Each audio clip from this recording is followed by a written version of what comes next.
Disclaimer, people. Disclaimer.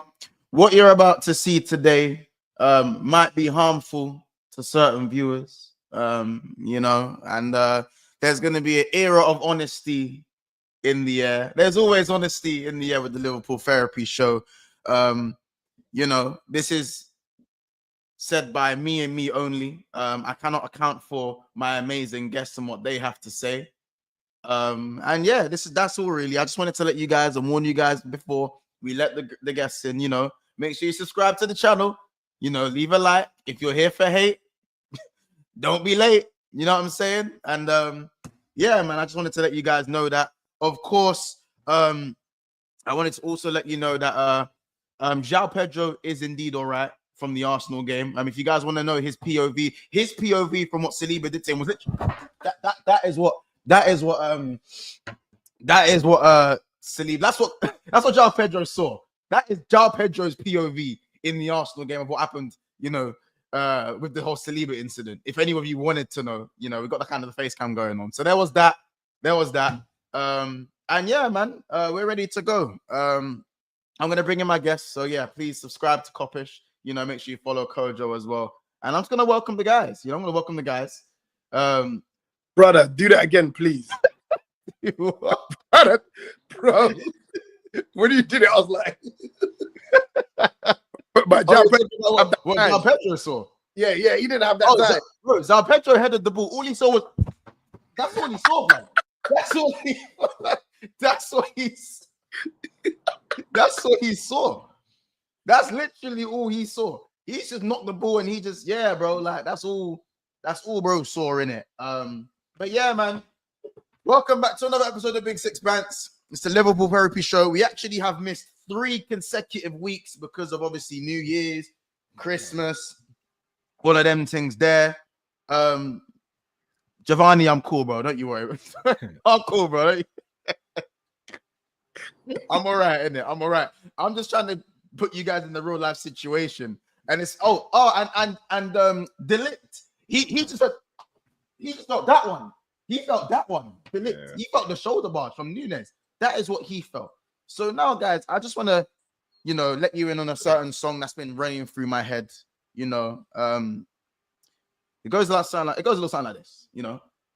Jingle bells, Nunes smells, Trent's trying to move away. Oh my God. Talk to your brethren, Kojo, man. Mo wants to stay. Virgil wants to sign. FSG, we don't have all day. So yeah, that's just a little something that I made, and I'm really annoyed. Thank you, guys. Thank you. I'm here a week. I've been taking personal lessons 1-to-1 off Kojo, and I'll be here all day. I'm here all week, guys. I am going mad. I don't seem like the usual me today. If I don't laugh, I'm gonna cry. How are you guys doing before I break down? Frustrated about yesterday. Yes, but we gotta dust ourselves off. After this therapy session, we'll get everything out in this therapy session, but after that, we can't dwell on that result. If we dwell on it, it's gonna derail our season, and we have to bounce back in the next couple of fixtures. Have to. I feel like so you want to react to what Cal said? No, I'm just sorting some shit out. You good? Sorting some shit out. You right there? Yeah, I'm good. I'm just getting ready for the day. Just send us in case. Basically, how I'm feeling, not as upset as a lot of people about the result, because I feel like it's a testament to us raging like this for a draw, whilst our peers are actually losing games. So I'm trying to look at the positives in the negative. And what I like about our team is we do definitely react to a bad game. So if all things considered, Man United played well. You got to remember that there's another team that was on the pitch, and they showed us something that no one had seen all season. And they might go and lose the next game, but this is a game that we should have anticipated that they'd be up for, even at their worst. And not getting caught up in what the fans were thinking the score was going to be, you know. But I also think that the game started off really well for us, because when I was watching the highlights, it was just constant Liverpool attacks, to be really honest. But yeah, man, I think I'm okay. I'm okay. I feel like we just got to really appreciate where we are. We're still in a very, very strong position. And yeah, man, but we can get to the individuals, you know what I mean? Because I think that's what we're going to be talking about essentially. But I'm all right, man. Still a red, still top of the league. We would have prayed and begged, yeah, and maybe locked our grandmothers in the cupboard to be in a position where we're in right now. If we could have asked for this in August. So I don't want to be a spoiled Liverpool fan. Yeah, no, I hear what you're saying. I just feel Bun it, man. Stop trying to be nice, bruv. Just crash out, bro. Just crash out. Hey now. Whoa now. Just crash out. Whoa now. Let's just a few more sips into the Desperado and I can crash. My boy, No, it's the heavy stuff. The heavy on a Monday. You know how much was in that blood? That's diabetes what he's drinking right there. You know that? On a Monday, Cal. I thought it's orange juice. What did you mix it with? I mixed it. Just know it's mixed. I just know it's mixed. He's got Tangy blood. He's got Tangeezy up in there, blood. Tangy. I ain't got no Fanta in it. Just, I'm holding back. Yeah, I'm holding back. Listen, man. Let me. You see what I'm saying? Yeah. You see, Trent, blood. You are treading a fine fucking rope. Yeah. You are treading a fine fucking rope. Yeah. Real Madrid aren't even in this league, and they find a way to just ruin things. They're not even in the league. They're not even playing us. We battered them. We smoked them 2-0, and they still have a way to get their lick back without playing us. I don't understand. Yeah. You see that? God, you see that stinker? Yeah. You see this stinker. This was the stinker of all stinkers. This performance, yeah. And you know me, Kojo, Cal. You man know me. I'm the Trent. I'm Trent's lawyer. I am the Trent Alexander-Arnold advocate. I've been protecting this boy for years. I've been protecting this boy when his hair was nappy and he was running the mini throw. Yeah? The mini throw with no hairline. When you have no hairline and talent's that good, you're a baller. We was protecting this boy. The Reece James debates, the Hakimi debates, the Wan-Bissaka debates. Yeah? The Timber debates, because that's just become a thing. That's just become a thing this season. You know what I'm saying? I don't know if there was Kimmich debates. I don't know how many debates there have been for right backs, but he's won all of them. We've had to back this boy through thick and thin. Pause. Yeah? Yet he decides that he can just walk around and give the ball away. But the thing is, months. You know, after you've just given us that soliloquy, yeah, I am now holding you personally responsible. The reason why I'm holding you personally responsible, bro, is why on God's green earth are you acting like that's the first time you've seen him play like that? It's not the first time. So why acting as if that wasn't something that you've seen before that you expect from a Trent? Why are you acting like every now and again that game ain't gonna show up? Now, granted, it's not happened as much, right, this season.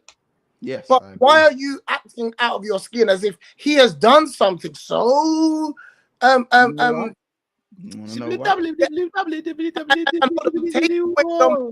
nothing. You know he's why? got that in him. I know he's got that in him. Why are you acting like he's done something out of this? And if my brain was functioning properly right now, I'd have started with that. I'd have started with the fact that this performance is nothing that we haven't seen from Trent before in certain games in his career. We've seen it throughout his career. Remember I got dragged on the street. The bottom line is, Mods cut me up a couple of weeks ago. I remember. Yeah. Against Fulham. Literally against Fulham. Yeah. And what did I say, Carl? For this season, one and done.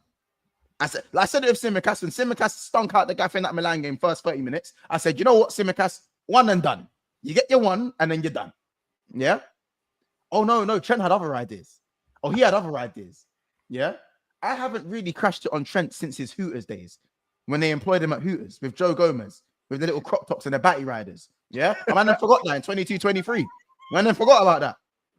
You know what I'm saying? How can I take your order? And I forgot about that. Yeah. Just he was batty riders on crop top. They're so friendly in Hooters as well. They're so friendly. Yeah. So friendly. But you forget you order food, you know, when you go in Hooters. So friendly. Eye contact and all, man. Yeah. It's like, bro, that's what you see what I'm saying? I'm sorry, yeah. But them little light-skinned nigglets, yeah, have been protected for a while. I'm tired of it. So hold on, when you was protecting them, are you saying that you just being a fan? You just being a fan, and you know what? Let me just protect him, even though I know he's playing shit and I know he can't defend. Let me just be a fan and protect him. Is that what you're saying that you was doing? Are you going to be open and honest? Partly, yeah. Hey. Obviously, don't get me wrong. Don't get me wrong. How about this? I already know. Like, Trudon, I'm not gonna bring that comment up because I don't know who's watching, and I don't. No, I've been once, man. I'm saying, like, let's. But I've been once. All I'm saying is that, yeah, Cal was extremely happy that Trent had this performance. No, I weren't. Don't try. No, he's not. Don't do that. No, don't try. Mons is the master. Mons is the master of this. I was extremely happy about this. No, Mons, no. Why are you as mad as I am? Why are you as angry as I am? Hey, no, don't do that. Why are you as angry as I am? Let him answer. My anger out yesterday, bro. So you just accepted it. It's just 24 hours and it's fine. Mons is brilliant at this. Mons is so press resistant, but bro, we got you boxed in now, and your players ain't. Yeah, man. You got to stand on this island by yourself. You know why? Because my Cal's not vexed. Because he knows what the players can do. I've been telling you about this. Yes. And you said, so you was waiting all season for him to no. Listen, once when sometimes you know the Jamaican saying, if you're not here, you must blood clot feel. No, but I can't live. Carl, you already know this. Carl, if you sleep with dog, you're gonna catch flea. Hold on, Carl. You tell me what I've said wrong about. What have I said wrong about Trent? What have I said wrong? What you said wrong, yeah, is that because remember we had this Bradley conversation and you got to listen. He got spun as well. Listen. Oh, thank you for one moment. You also want one moment. He's talking about one moment, guys. He also one moment. You also want to do well. Wow. But listen. The reality is, this is my thing, right? And this is the only problem I have with Liverpool fans, and it's only us that I seem to think do it, yeah? Is that we are so emotional as a fan base that we wait for the problem instead of identifying it when it happens. We let the problem grow, and then it's like, oh my God, like I told you about Gomez, but because Gomez has 5 games where he comes in and he does. I was with you on the Gomez thing. Hold on. I told you about Gomez years ago. Yeah, well, I said, you lot are just so happy because he's not shit. It's not that he's good. He's just not playing shit no more. And you lot get excited. Then I told you about Jones. No one, as long as they've been who they are, has seen Jones play 3 games in a row good. Nobody has ever seen 3 games in a row from Curtis Jones. That's good. And I told you already before we came live. I didn't even know he was playing until you done the review.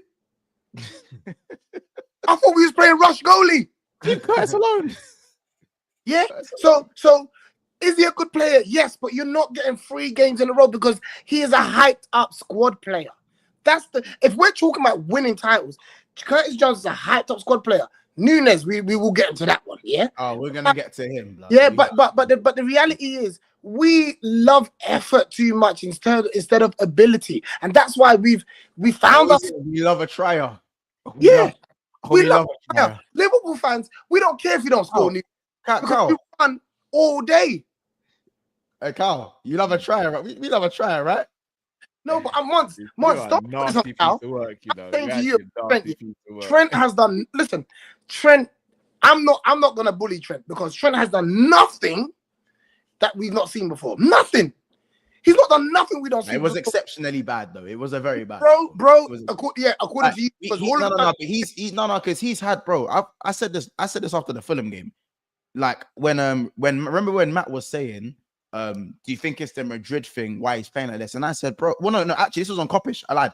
Carl, this was on Coppish, innit? It was after this was on Coppish, and I said, exactly what you're saying, Kojo. I said Trent has like these lazy games in him. So how can it be ultimately down to the Madrid rumors when we know he's capable of having these type of games?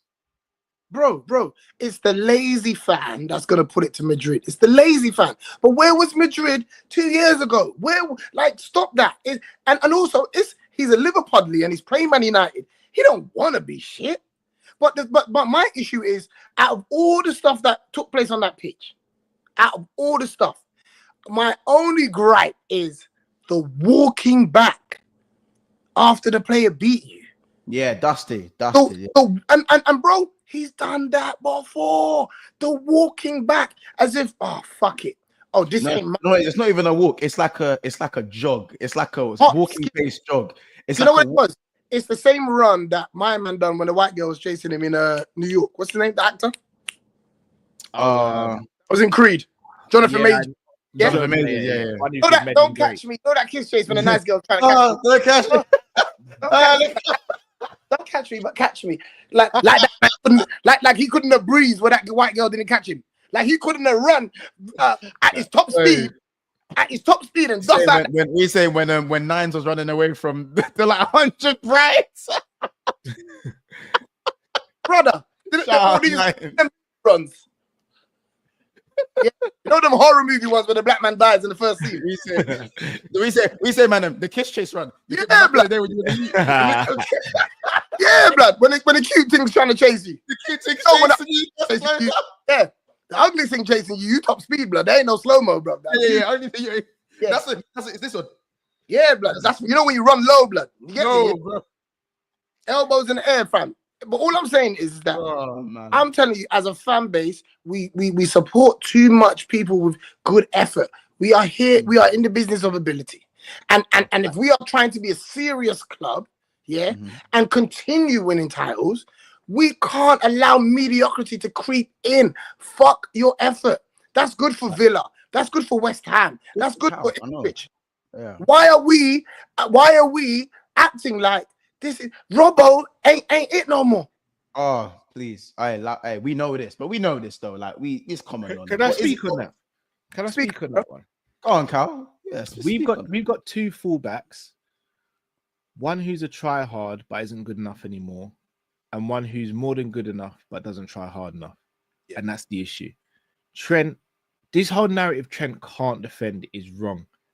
It's not he can't defend. Trent picks and chooses when he wants to defend. And that's the issue I've always had. That also does make your defending questionable because ultimately they result in the same thing. Do you know why? Because a lot of defending is down to mentality. People think defending is all down to physical ability, this, that, and the other. No, a lot of it's down to your mentality. Yeah.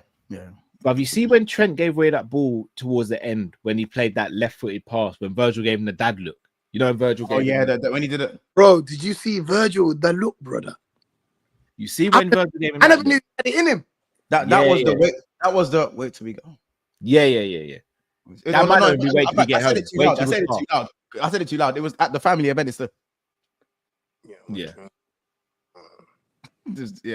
that's what it is. Yeah. Talking through the teeth. Yeah. Go sit on. Go sit down. No. Remember when they said you don't want nothing to eat? Yeah. You don't eat. No, he's all right. No, he's all right. He's all right. You hungry? Before he did hungry?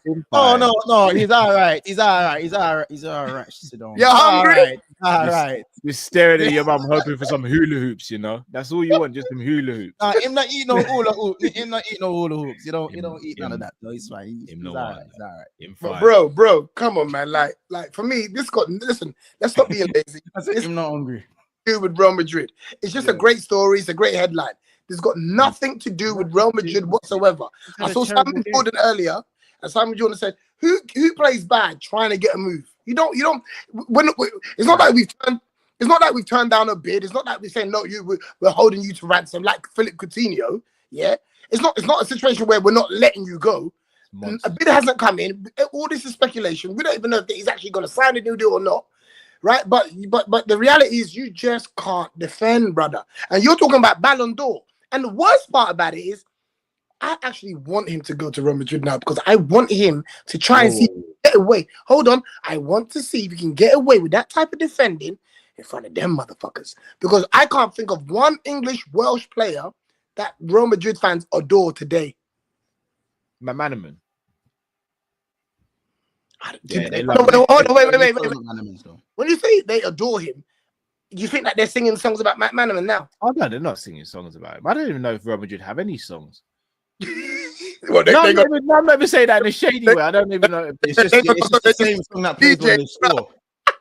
Bro, have you noticed that the song that plays when they score is mad similar to the Champions League anthem? It's all a bit booky to me. It's all a bit booky to me. It's like, you know what I'm saying?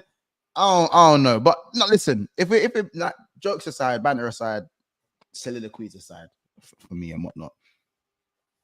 What's so disappointing is that, like, I feel like Trent had an opportunity today, on Sunday. He had an opportunity on Sunday to really silence not just the rival fans, but silence the Liverpool fans. Because let's be honest, like, if we know what's going on in terms of the Real Madrid links, then let's be honest, we know he knows what's going on.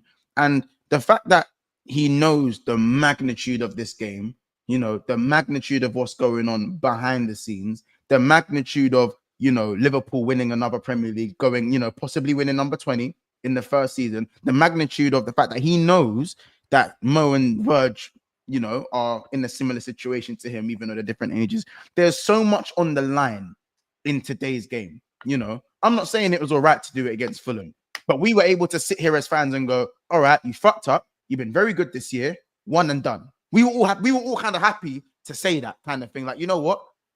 You know what I'm saying? Show us what you can do. And in West Ham, there was a big improvement. But regardless of the fans giving you stick, and we'll talk about the fans giving him stick in the stadium in it. We'll talk about that in a little bit because I want to know what you guys kind of think of that. Yeah. My thing with Trent is that you could even see that he wasn't up for it very early on when Darlow knocked it down the line. And, you know, then this is Darlow, by the way.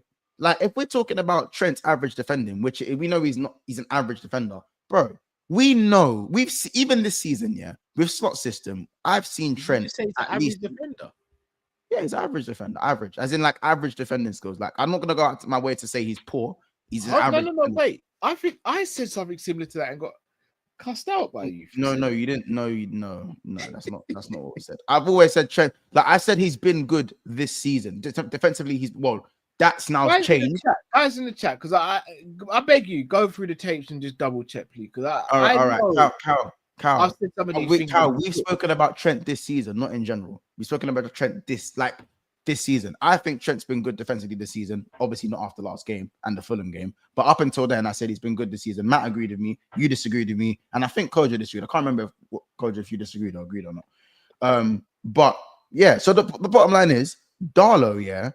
I need to know why Darlow was made to look like Neymar, innit?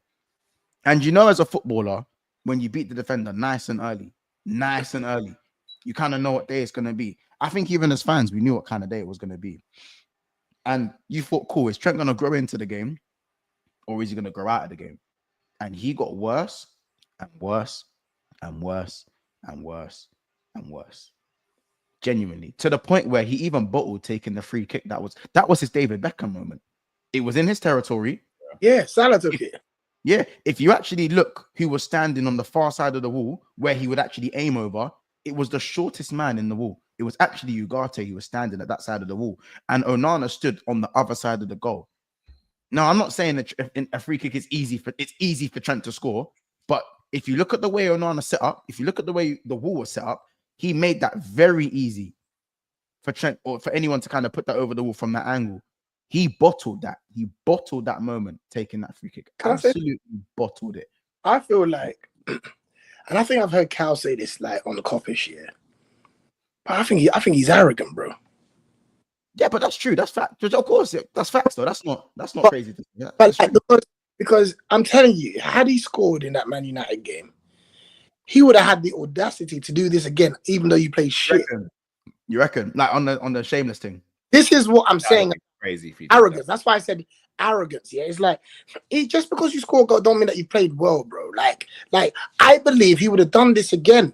He would have done this. Even that goal he scored to do this was a deflection. Let's not act like he whipped. Like my point is that I've seen this in him for a long time. I've seen in him for a long time. Character. It's about character. I think one time I might have just lost my mind and even said that about Verge. Yeah. Well, I think sometimes Verge's arrogance sometimes shows up in his football where he makes a mistake. When he lets the shot go, when he lets no. I'm talking about like when he holds on to the ball too long, or I mean, just little things where it's just like, bro, okay, we know you're a Rolls Royce, but brother, sometimes you got to speed it up a little bit. You see what I'm trying to say? And get the pace of the game. But Verge is also somebody that does the job when he has to. Do you know what I mean? He's shown me elements. But with Trent, there was something arrogant about him not tracking back. As if like I don't have to. Can I say something, Coach? Go on. This isn't just down to the Fulham game. And remember, I've been saying a lot this season, saying that he's improved defensively from what he was last season. But Ibu's still been holding his hand. The Arsenal game, for example, Ibu was the reason why Trent got away with a lot in that game. And do you think that's tactical, or do you think that's not tactical? That's not tactical. Do you know what I think? You say that for sure, or is that just your opinion? I don't think we can all say that for sure. No, when it happens so often, I don't think it's tactical. No, but the thing is, I think it is tactical because they know he's not got strong defense. Listen, Arne Slot don't mince his words. He knows he ain't good, bro, right? But he understands what he gets going forward. And that's why all of a sudden, Kanate has been the guy that covers Trent because he can't defend. He can defend, Kojo. He just picks and chooses. For example, Chelsea towards the beginning of the season, that's one of the best defensive displays I've seen from a right back all season. That was Trent, because that day he was like, man had to switch sides and that. Man had to switch sides. Man are getting hooked and that. Yeah, bruv. That's the only person I saw do anything to Trent remotely in that game was Neto, when I think he nutmegged him once, got round him, and then you could also say a few of the Champions League games as well. I think they were very. Rafa Leao against AC Milan. Yeah, AC Milan locked him up. But it's not that he can't defend, Kojo, but he doesn't want to sometimes. Can we just go back to like Trent's original position here? Because let's get it right. He was turned into a right back, bro. Cal, he was turned into a right back. Where's my fake God? There it is. I'm just saying, he was turned into a right back. At what point are we going to be like, that's not what he hasn't got it in him naturally. So at some point, we've got to hold Jurgen Klopp accountable. Yeah, that yes, when he was bombing down the wing and whipping them in, it worked. When we started doing this inverted thing and all the other stuff, you're trying to shoehorn something in, but you're not being honest about his innate mindset, because defending isn't about missing tackles, right, or getting bars off the ball. It's your mindset. Sometimes he's not even on the wrong side, right side, sorry. Sometimes he's got to spin around to get to his guy. These are all natural things that if you're a defensive minded, right, you know what side to protect. How in 2025, after all the years Trent has been at Liverpool, he's excited that Arne Slot's showing him how to defend and has the confidence to come out and say, oh, now he's showing me. Bro, you can't put Alan Shearer at right back. And because you get a couple of games, we got carried away. And the reality is, he shouldn't be nowhere near that right back position. He just shouldn't. I don't know. I think I'm not gonna go that far with it. Innit? I listen. I'm emotional because of the occasion and the occasion, the scoreline, and everything that surrounded the situation. Cal knows, he spoke on the phone earlier today, like how I feel about the situation with Real Madrid. This is what I'm saying. You are tame compared to what we were saying on the phone, bro. Yeah. I know. I'm like, my hands clenched below the camera. You just can't see it. But this is what it is right now. Desi's got him relaxed, didn't it? Yeah. The Desi just relaxed me slightly, innit? Like, you know what I'm saying? But yeah, like the bottom line is like, for someone like me to like, I'm not saying I've had enough and to get rid of him and I don't care if he leaves. I'm not gonna sit there and do that to myself, and I'm not gonna sit there and do that. I don't want Trent to leave. I still feel like we're a better team starting Trent than we are if he leaves.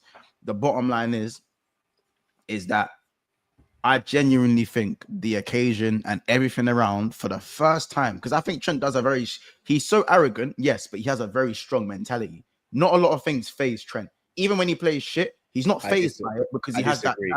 I don't think he's really fazed by the occasion too much, in my opinion. I don't think he's got a strong mentality like that. I don't either. Think he does. I don't think there's many occasions where remember, that's when Jurgen Klopp was here and he's going for that. That's just shit defending. That's not the occasion taking him over. It's just shit. That's just him being shit at defending.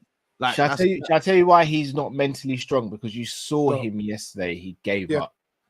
But this is my point where I was saying, like I said, this is the first time in a while I've really seen an occasion get to him. It's been a long time since an occasion proper got to him, innit? Hold on. You're saying strong. You got to be careful with the words you're using. When have you ever seen Mo Salah mentality, not be strong? Even when he's playing shit.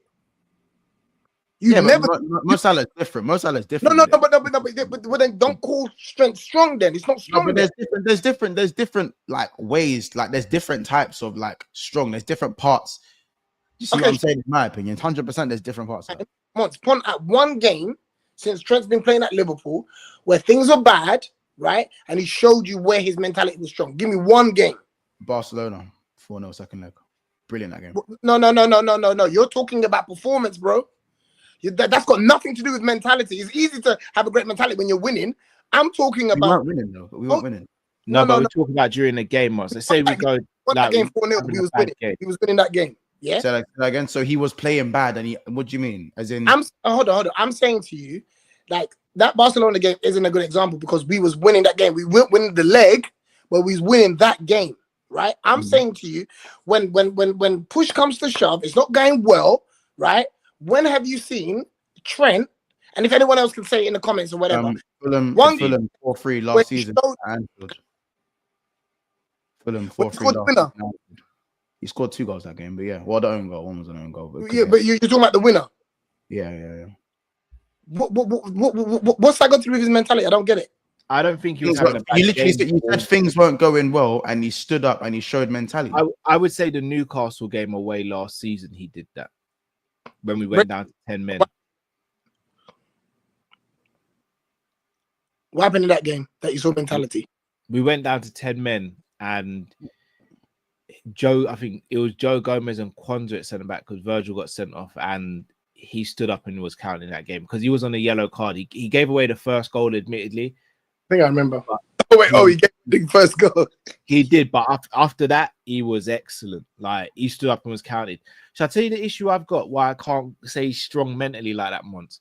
It's because I liken it to boxing, for example.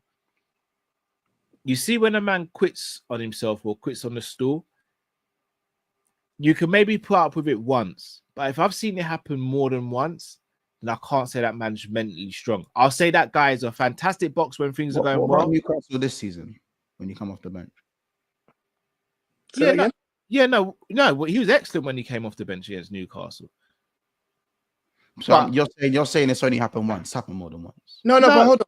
That's a different scenario though, because that's him coming off the bench. That's not okay. What's an example of someone showing mentality aside from performance? So he's having a bad game, and Liverpool are having a bad game, and he basically grabs the game by the scruff of the neck, or he turns around and goes, "No, I'm going to stand up and be counted." You not grab the game by the scruff of the neck against Newcastle? No, but he didn't start the Newcastle game. He came off the bench. Okay, what about the Fulham game? Did you not grab the Fulham game? No. You're confused against Fulham at home last season. He was having a good game. He wasn't having the best game. They scored down his sides. That game. He was having a good game though. He wasn't having a great game. We were 3-2 down. He scored the free kick. He wasn't having the great. He wasn't having a bad game. No, but when you say strong you're mentality, Mods, you're being too specific. I'm not, because when you say strong mentality, brother, I can see Salah having a crap game, but his head don't drop. I can see Virgil having a crap game, head don't drop. McAllister, head don't drop. This is what I call strong mentality. And you don't need a game to identify that.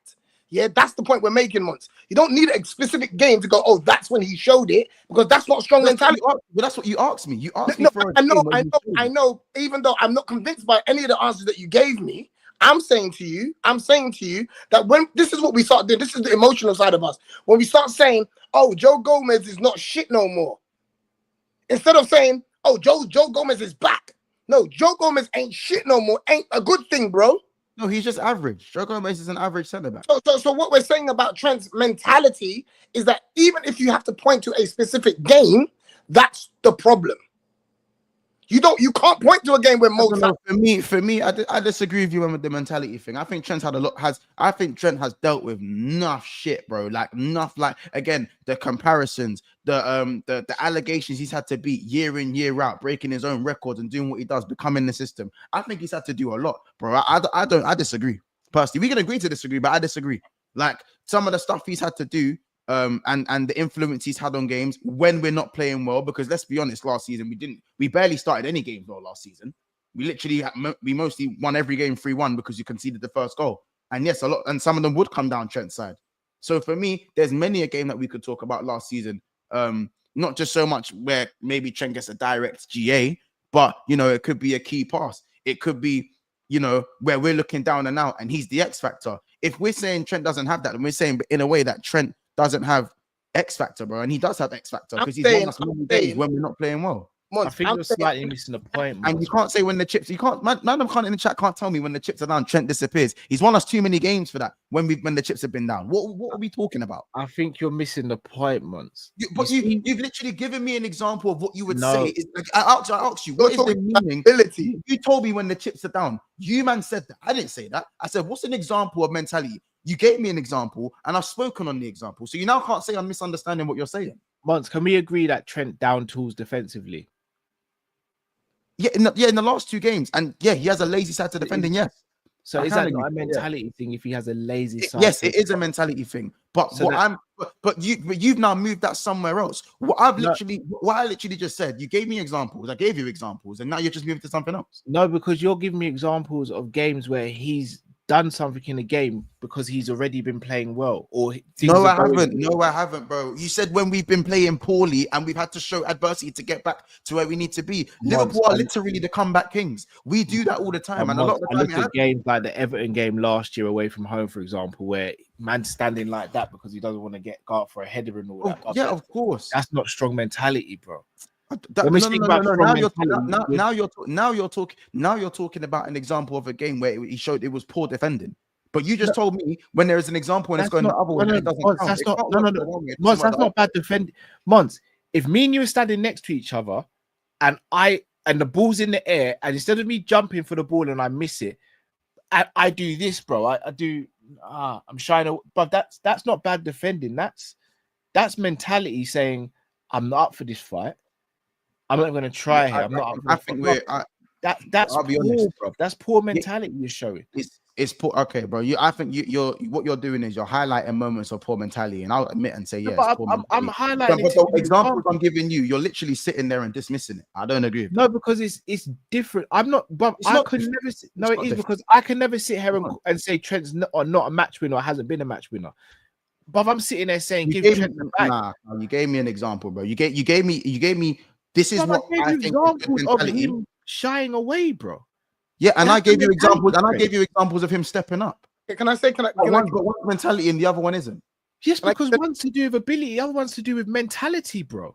No, the mentality has a lot to do with ability because you have to pull it off and do it at the right time. It's not just about and again, I've spoken about games that we are not doing well in. So when you're not doing well in the game or you're not playing well, that takes some form of mentality to turn the game around and apply that. And I'm not saying Trent is the be-all and end-all of mentality monsters. He's not a complete mentality monster. But I'm saying, for me, this was the first time in a long time where Trent's head has completely completely dropped. And for me, it's not acceptable. It's And not it's the a first big time. issue. This is the That's worst. This has been the worst, but this isn't the first time. I didn't This say has it's been the first. I didn't say the first. I said it's the first in a while. In a while. You know what I'm saying? Like these two, this Fulham game and this Liverpool game, this is the worst it's been in a while. The majority of the season, I think Trent's shown up to be decent enough. I think it's fair to say Trent's had a good season so far, aside from the game. So again, all of this for me, and that's not me being emotionally attached. That's me talking facts. But I also do think it's been overhyped a little bit because of how bad he's been defensively in the past, because he's upped his level a bit. And that's the issue I've had with it, where he may have been defending at a 5 and now he's gone up to a 6.5 and everyone's going, but that's I my told opinion. I told everyone, but I'm like, yeah. Do you know what? I'll give you that great. because that's my opinion on Szoboszlai. I feel like because he's been so shit for so long, he does one thing and everyone lords over it. And that's like he's been doing it forever. Okay, harsh, but I take it on Harsh the chin. but true. Harsh but I true. take it on the chin. No, But and for last season, when Darwin Núñez was getting GA, because remember, he did get, I think, 31 GA last season, even though not a lot of it was in the Premier League. I think the same thing happened with Núñez, where Núñez was being lauded for things like 5-yard pass, time. Oh, well played. Do you see what I'm saying? Yeah. The problem. So if you're gonna put it that way, I can agree to you. I can agree with you if you feel like the ability to defend, that whole conversation was being inflated due to him originally not being good enough, and generally having a weakness defensively. Shall I be honest with you? Shall I tell you why it's more frustrating? Shall I tell you why I'm more frustrated at Trent than say a Robbo? I know Robbo. I know Robbo is going to always give me 100% when he crosses that line. Yeah. And ability-wise, Robbo ain't it anymore. We can all agree on that. He's not that guy. Yeah, but we love. You see what I'm saying? We love a trio. No. Let me land here, Mons. If I've got two people who are working with me, yeah, and one of them might not be as talented as the other one, but he always gives 100%, and the other one picks and chooses when they want to show up to work and all that. But I'm riding with the one that goes 100%. Because you know what? That effort and endeavor is always going to give me a chance of succeeding. You see my man who picks and chooses when he turns up to work, or maybe he has maybe he does well today, maybe he doesn't. That can't run. All right, Carl, I hear you. Especially when you see his ability going forward is a 10 out of 10. His ability to defend, I'm going to go as far as say it's an 8 out of 10 when he wants to. Shall I tell you why I can say that? Because I saw him at the age of 18 deal with a prime Leroy Sané. I saw him this season deal with all Chelsea had to offer him. I've seen him deal with Rafael Leao. I've seen him deal with bad boy left wingers. I've seen him deal with attackers.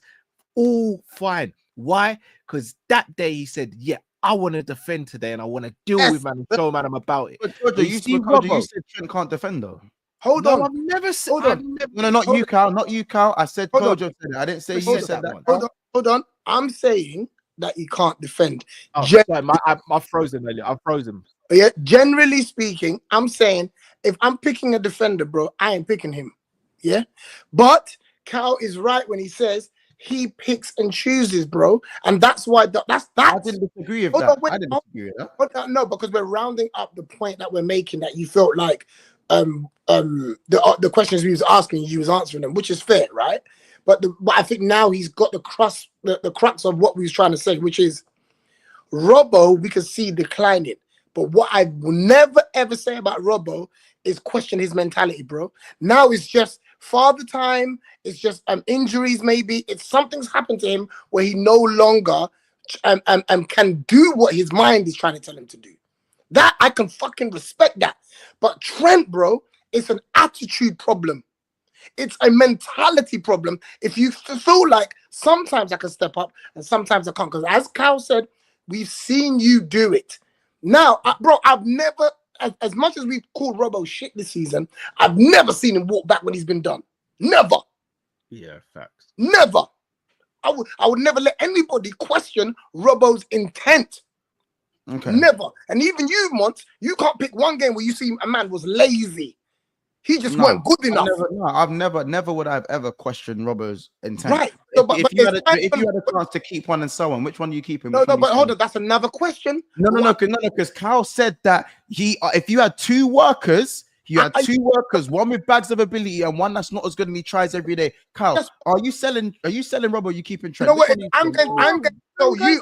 Hold on, Cal. I'm going to tell you, Monts. Monts. Bro. I'm keeping Trent. You are going to pick Robbo. You know why you're going to pick Robbo? That goes against what you said. Hold on, Monts. Hold on, Monts. You're going to pick Robbo because you're not even sure if Trent's going to turn up on time. I'm not picking Robbo. So that means you're going to be picking Trent even though he may not turn up on time. Yeah, I'm picking. I'll tell you right now. If I have a chance, if I genuinely have a chance right now to pick Robbo and Trent, I'm picking Trent. Because, but I'm saying, but knowing he may not show up, is that what you're saying? Yes, bro. Yes, and fine. Again, well, then hold on. That's fine, but in when it comes to business, that don't wash, bro. Yeah, exactly. But that's my point of Kyle. In a business sense, I'll take the guy that works harder because you can teach them to work harder in the business. But in Liverpool situation, it's a business. How again? Are you keeping Robbo or are you selling or are you keeping Trent? Which one are you keeping? I'm keeping Robbo, bro. Kyle, which one are you keeping? Oh, FSG got him. FSG got him. Is he frozen? I think he's look at the look. He's frozen. Yeah. You need to screen grab that. It's absolutely perfect for how Cal's feeling. You gotta screen grab that, brother. But listen, I'm saying to you, Mons, it's bad practice, to celebrate ability. Do you know how much man in the ends were the top ballers? Why they're not there? Bro, you don't. Bro, why they're not there? I understand that, Kojo. I understand that because I know that ballers are better than man. It's a mindset. I'm not. But have I said that Trent? No, but I've already said I'm not with the application issue with Trent. I don't like that shit. Like if you watched my match reaction, bro. You watched my match reaction. You saw how annoyed I was at Trent's application because I saw it against Fulham and I was fuming with it against Fulham as well. I was fuming at it. With that is that it shouldn't have taken this game to get there. That's my point. It shouldn't have taken. It's not. But Kojo, this is not the first time I've questioned Trent's defending. Bro. Back when I first started this channel and Trent was getting ragdolled every day. We're talking about mentality. This is the conversation. This is the only conversation we're having. Is about his mentality. Okay, it's one thing to say, okay, he's not a good defender, whatever. But like I said, Robbo, I don't care what Robbo does in terms of being shit. I will never question his effort ever. Neither would I. So all we're saying about Trent is his effort is questionable, bro. And that means your mentality ain't right. And fair enough. That's fair enough. That's all we're saying. I just want Kyle to also answer my question because I understand what you're saying. What you're saying is right in terms of application and ability in contrast to each other. Kyle, which one are you keeping though? Out of the two, I'm keeping Trent. I've been vocal about this. I want Trent to stay at the club. No. His question was, Cal, knowing that one's going to be effort, and give you a solid and one might show up when he feels like it. Who are you choosing? Oh, if we're just talking about person A or person B, then I'm picking the person with more effort. Yeah, and Cal, I agreed with that as well. I said in a business world, and it's that person and it's blank faces. Yes, I'm picking the person who applies there. My team. But in Liverpool situation, you're keeping Trent over Robbo. So I don't like the comparison of Trent and Robbo because that doesn't really contrast to what we're saying enough for me. If I asked you who would you keep, Trent or Robbo, you're keeping Trent. So that for me is not a good enough contrast. But I understand what you're saying though. I understand what you're saying. But the reason why I'm not sitting and saying Trent's application is good enough, nor have I stood for his application. That question ain't fair though, Mons. It's not a fair question because Robbo's on a decline. That's what I'm saying. If you said to him, Robbo at his best and Trent at his best, both of them are at their best, but one has a weak mentality, you can't pick Trent. I said I think Trent has shown moments of mentality in different ways. I also think there's weak mentality when it comes to his defending. I understand that. You see what I'm saying? A man can say at their best, but at the end of the day, if we're talking about Robbo and Trent right now, we know which one we're keeping and we know which one we're selling. Understandably, because Robbo's on the decline. Robbo's not 35, by the way. He's not even that old right now. But it is what it is. Age, it's mileage. It's mileage with him. Yeah. It's nothing to do with age with Robbo. It's his mileage. He's not the guy anymore. He's not the guy Yeah, anymore. he's been running for 8 years straight. I don't blame him. He's been running for 8 years straight, and he's never stopped. And no one even saw that he could run like that. To be honest, when we signed him, so of course. My thing is that let's not brand this as me. I'm protecting Trent's poor mentality. That's not what I'm doing. No, I'm not saying you are, but I also want to protect myself here as well. I want Trent to stay. This isn't me saying I want Trent to go. And but if you've watched some of my stuff recently, I've come under flack because I've defended him with this whole Real Madrid stuff. But I can speak about Trent in isolation to the game or to certain things and still want him to stay at the club and succeed. No, of course. But what has that got to do with what I'm saying about his mentality, though? Because I'm trying to clear up my side, saying that I think he can have deficiencies in his game. It doesn't mean I want to sell him. Deficiency for me. I'm not necessarily talking about selling Trent and getting rid of him. And no one here is saying, well, get rid. Well, I'm not saying get rid of him. I'm saying I'd still renew his contract and give my him. Point is, I feel like with this, I can sit here and admit, you know what? The lack of defensive, the will to defend for me is a massive issue that boils my blood in a different way. But I'm not sitting here moving like Trent's lawyer. I'm answering the questions you gave me in terms of examples. Yes, the examples might be the examples that you lot don't maybe agree with, but those are examples that, for me, were ways that I feel like Trent has shown he's got a good mentality in certain ways, and he's also shown that he's got a poor mentality in other ways. So, of course, once you round that up, it probably is more negative than positive. Yeah, I feel like every game we go into it, we've got 3 at the back, and we've got 4 in midfield.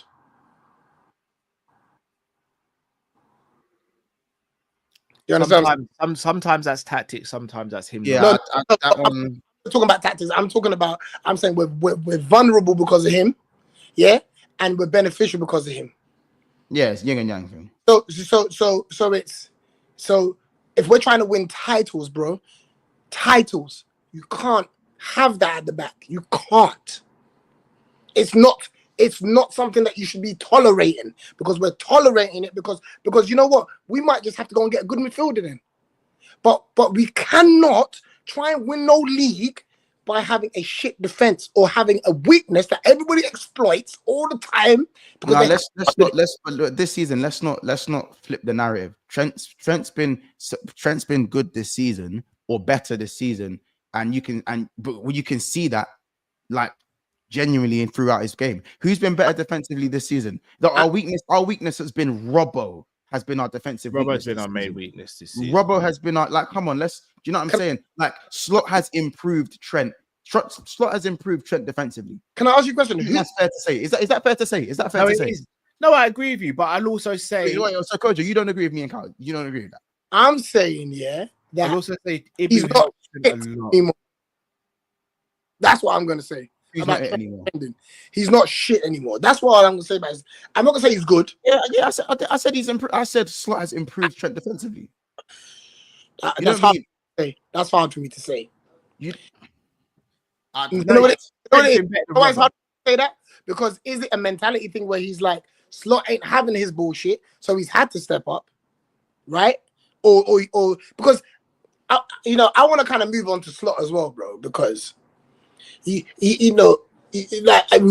had no criticism from me so far this season, but that game, you got to keep the same energy, bro. You got to keep the same energy. I think people, especially the chat, I think not everyone in the chat, because there's some people in the chat who agree with me, some who agree with the guys, and vice versa. I'm not making excuses for Trent. I literally sat here and said, has Slot improved Trent this season? And I'm now saying X, Y, and Z about making excuses. Like, if we really want to go there, I crash it on my players more than 99% of the people in this chat. 99% of you, I crash it on these players more than anyone here. So no one can sit here and tell me that I make excuses for players because of an emotional attachment. I've sat here and crashed it on Trent many a time. I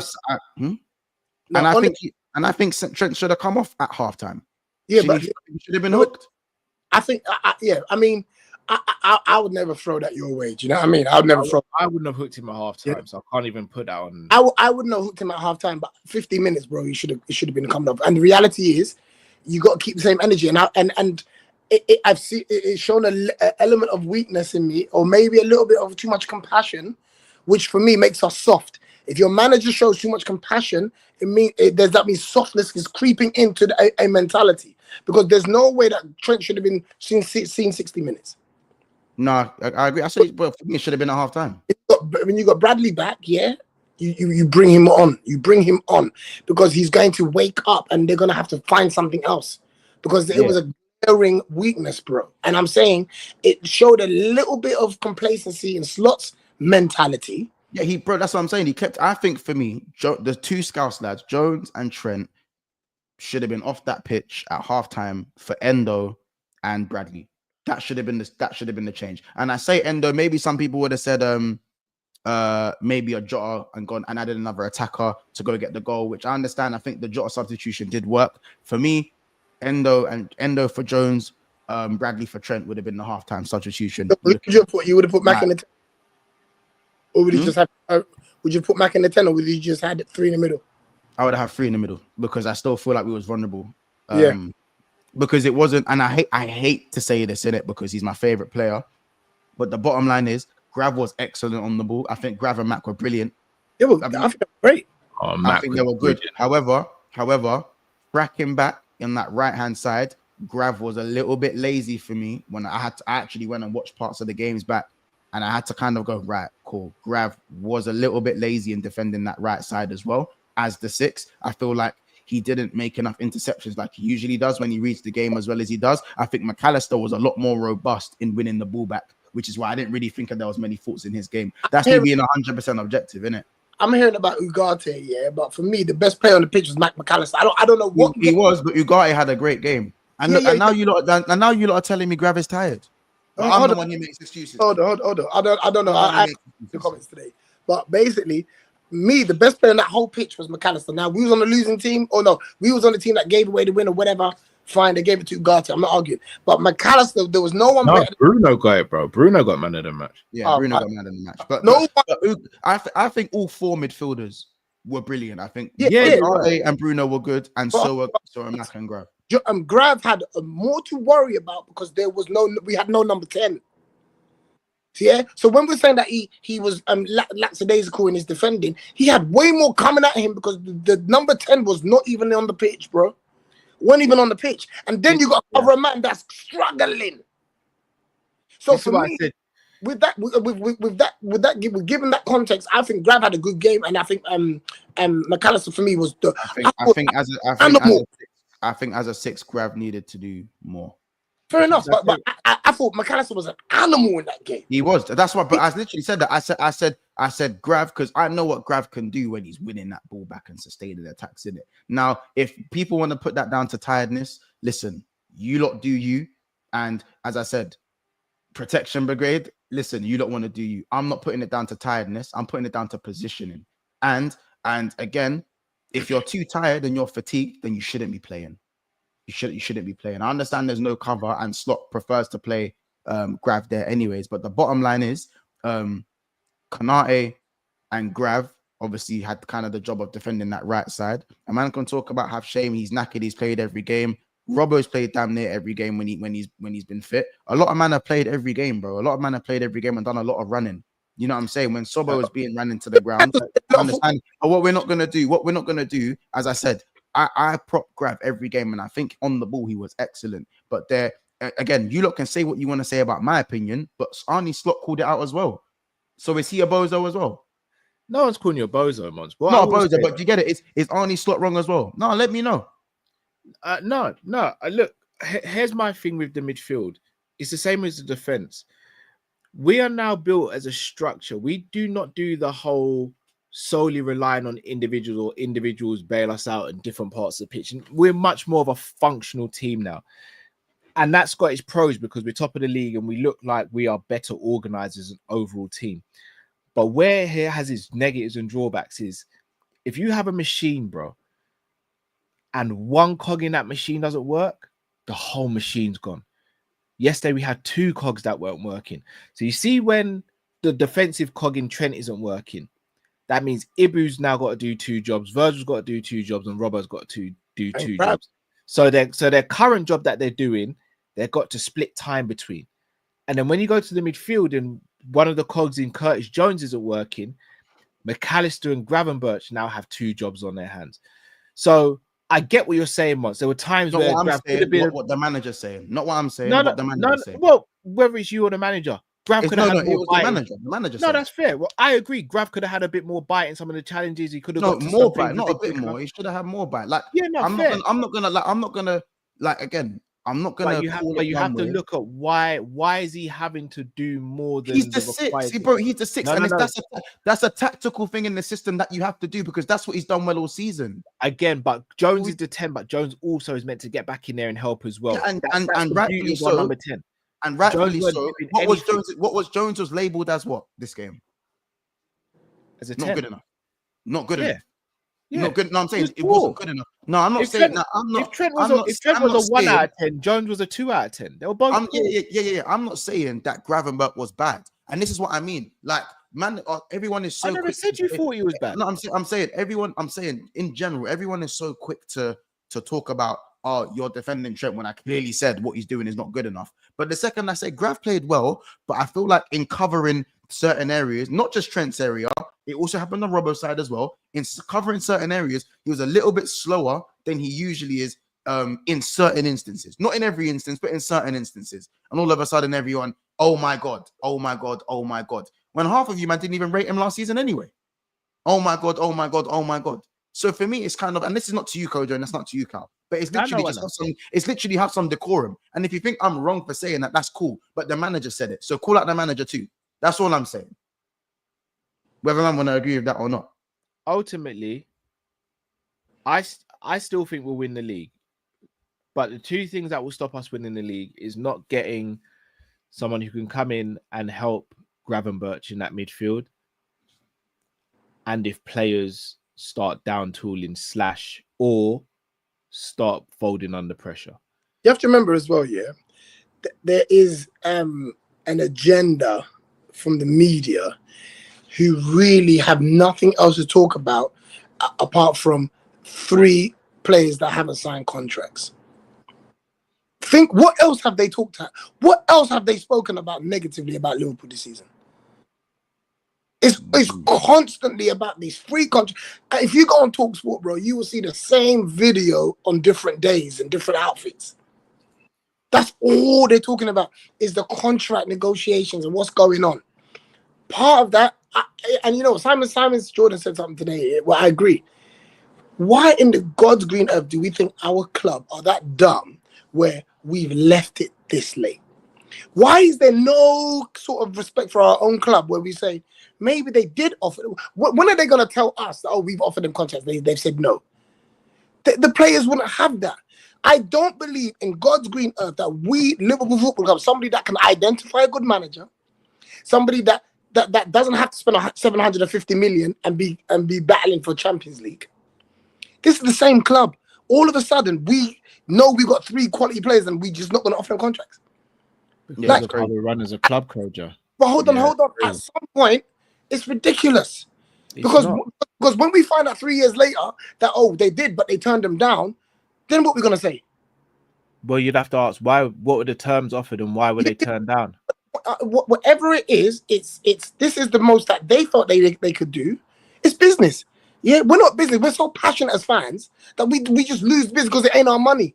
But what Coach, even from a business standpoint, I'll let you land, but I've got a rebuttal to it. Yeah, that's fine. All I'm saying is that this is the same club that we love, right? And it's so easy to just throw out on the owners. Fair enough. Even if the contract offer was low and it was disrespectful, whatever, let's not act like they were unaware that 3 of their top main players were not signing contracts. They was 100% away. Yeah, 100% away. Let's stop doing 100%. This. Get to this point. It's true. It takes 2 to tango. Maybe because Klopp left, the players were like, hold on, let's wait and see who the fuck's coming in and what it's going to look like.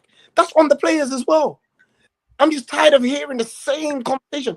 The media have this agenda. They're trying to disturb what we got going on because we're killing it. They're trying to keep coming up with the same conversation. It's been happening since the first day of the season.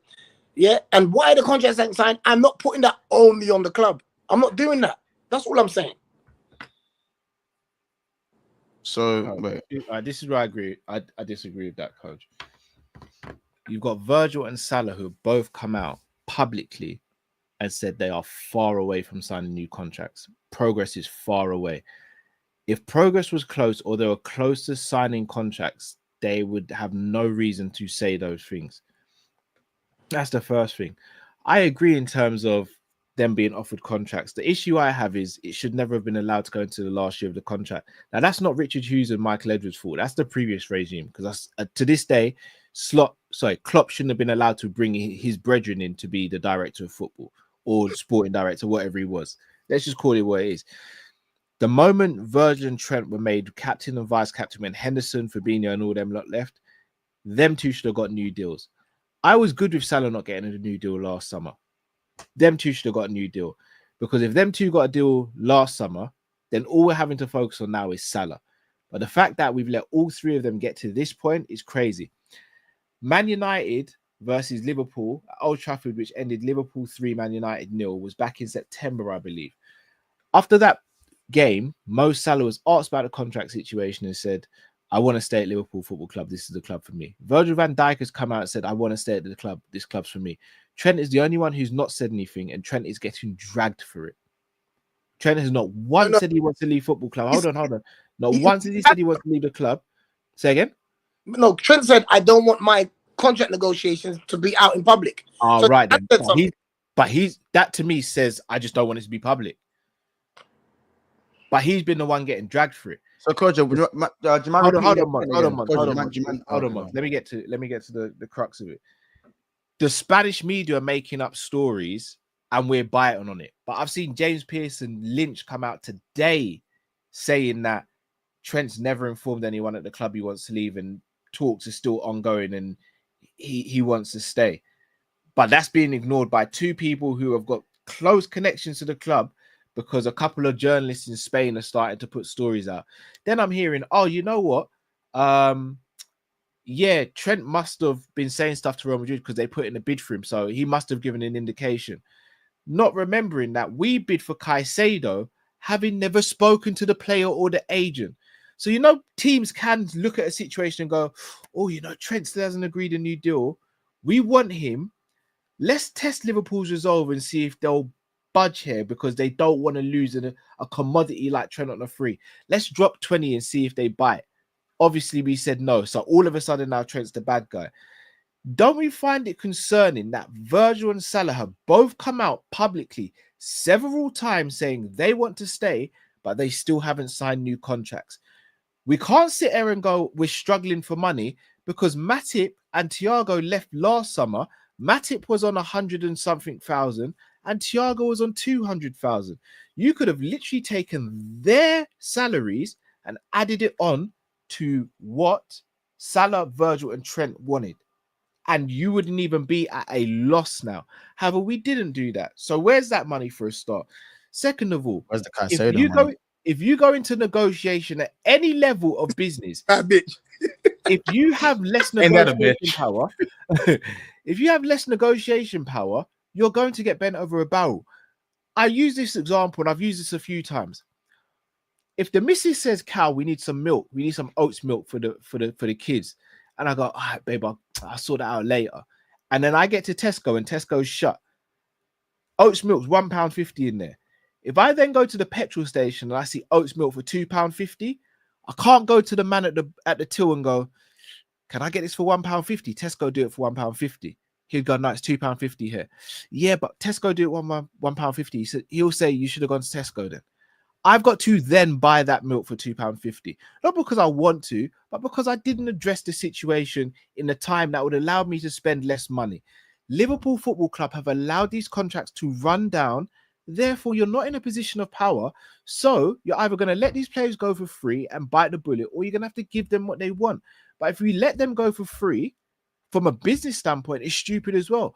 Because you're not going to get someone for Salah. You're not going to get someone who can replicate what Salah does. Know that. Okay, fair enough. Likelihood, that's true. That's true. You're right. You're right. So, you're right. Can you repeat your side? Can you repeat your side of it? Because the likelihood of getting someone who can replicate your side of it is very low. I can have my say. Just have it's very low. And if you break down the numbers, if you give Salah a contract at what he's at, or even if you go up to 400k a week for Salah over the next 3 years, it still works out cheaper than buying someone, putting them on a salary and hoping that it works when we've got someone who's almost guaranteed already. What we're doing is stupid and naive, and it's going to bite us in the arse. Yeah, I think that's one side to take, right? But there's another side to take, right? The reality is we don't handle the money as fans. We start doing our calculations like we actually know what's going on. We don't. And I'm saying I understand your logic, and I'm siding with that logic, but ultimately we don't know. We're not in that position. All I'm saying is I know that our people aren't stupid. They're not stupid people. They've not shown us to be stupid. Be honest, they've not shown us to be stupid. So we can get passionate as fans, but none of us are in the financial side of what's going on. We don't know what's available, right? We don't. All I'm saying is one thing that for sure to me, they are not stupid men that are in those positions. And I've said this about, but they're making stupid decisions, Kojo. No, but hold on. They're making stupid decisions right now, right? But you know what? When they chose Slot, that was laughed at. It was. So they've shown us they're not stupid, bro. And we never signed nobody, and everyone's up in arms. How are we feeling about that now? At some point, you got to give them credit, these men, to say, hold on. They know some level of what they're doing. As fans, we can say we want to see X, Y, and Z, and I understand that. I'm a fan first. But I'm saying they've also shown me good business acumen. And I've always said this, and it's very hard to get somebody right away that made me feel how Klopp is. And I've said, if Arne Slot's not vexed and he's not stressed, I'm not stressed. Everything is up because the manager knows everything. The manager, for me, is the only indication that gives you a level of calm or a level of impatience. And he has not flinched once at all of these stories. In public. I'm on the side of if Slot's calm, I'm calm. We are Liverpool Football Club, bro. The last time I cried or wanted to cry. So are you saying just in trusting what they're doing and be patient, as opposed to be impatient, just because on the basis that we don't truly know what's being said behind closed doors, and these guys aren't idiots. I'm saying in a world around us where Chelsea keep getting it wrong in the manager, Man United keep getting it wrong in the manager, Arsenal don't know what the fuck they're doing. They spend all this bread and all this money, yet we go and find a manager with this kind of astute level of tactics, which the players are coming out and saying, brother, if we had this guy when Klopp was around, we might have won more titles. Because I'm starting to believe that if he wins this title, I will believe absolutely that the lack of control in our game is why Man City were always one step ahead of us, even though they didn't play the better football, right? So I'm saying that they've shown us that they can know how to pick a manager. Even when everyone's talking about Amarim, they went with their own person. Yeah? They've shown us that, hey, this manager comes in and says he don't need no signings. We got money for signings, but he's saying we don't need no signings. We're going to support that. The one player we wanted to get, he didn't come. We didn't go and get someone else, yeah, which the fans would love just to have somebody in. They know what they're doing. And I'm just saying, with all the mess of the press, and that's why I mentioned the press, they're trying to cause a problem that may not be there. We've let Emre Can run his contract down. We let Ronaldo run their contract down. Did we die? Matip, we got rid of Henderson, Fabinho, whatever. We went on a brilliant run that just wasn't enough because that was our first season with new players. Guys, come on, man. We're Liverpool, man. There's no player that is going to threaten me to make me feel like, oh, it's the end of the world. And all I'm saying is, if Trent goes and Salah goes, whatever, they know what they're doing. Trust it.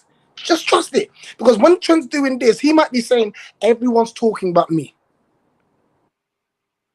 And if Slot had any inkling that this man was going to go, you'd see a lot more of Bradley on the team. I'm sure of it. Because he has to prepare for moving on. Yeah, but that's why for me, that's why I haven't really spoken on, like, obviously I've done streams on Trent's situation and whether I think he might leave or stay, but I've not let that kind of dictate my judgment around Trent. It's kind of more, again, anything I say on Trent is purely performance based. Kyle, you can agree with that, right? I said it to you on the phone. It's purely performance based, because I've seen a lot of accounts.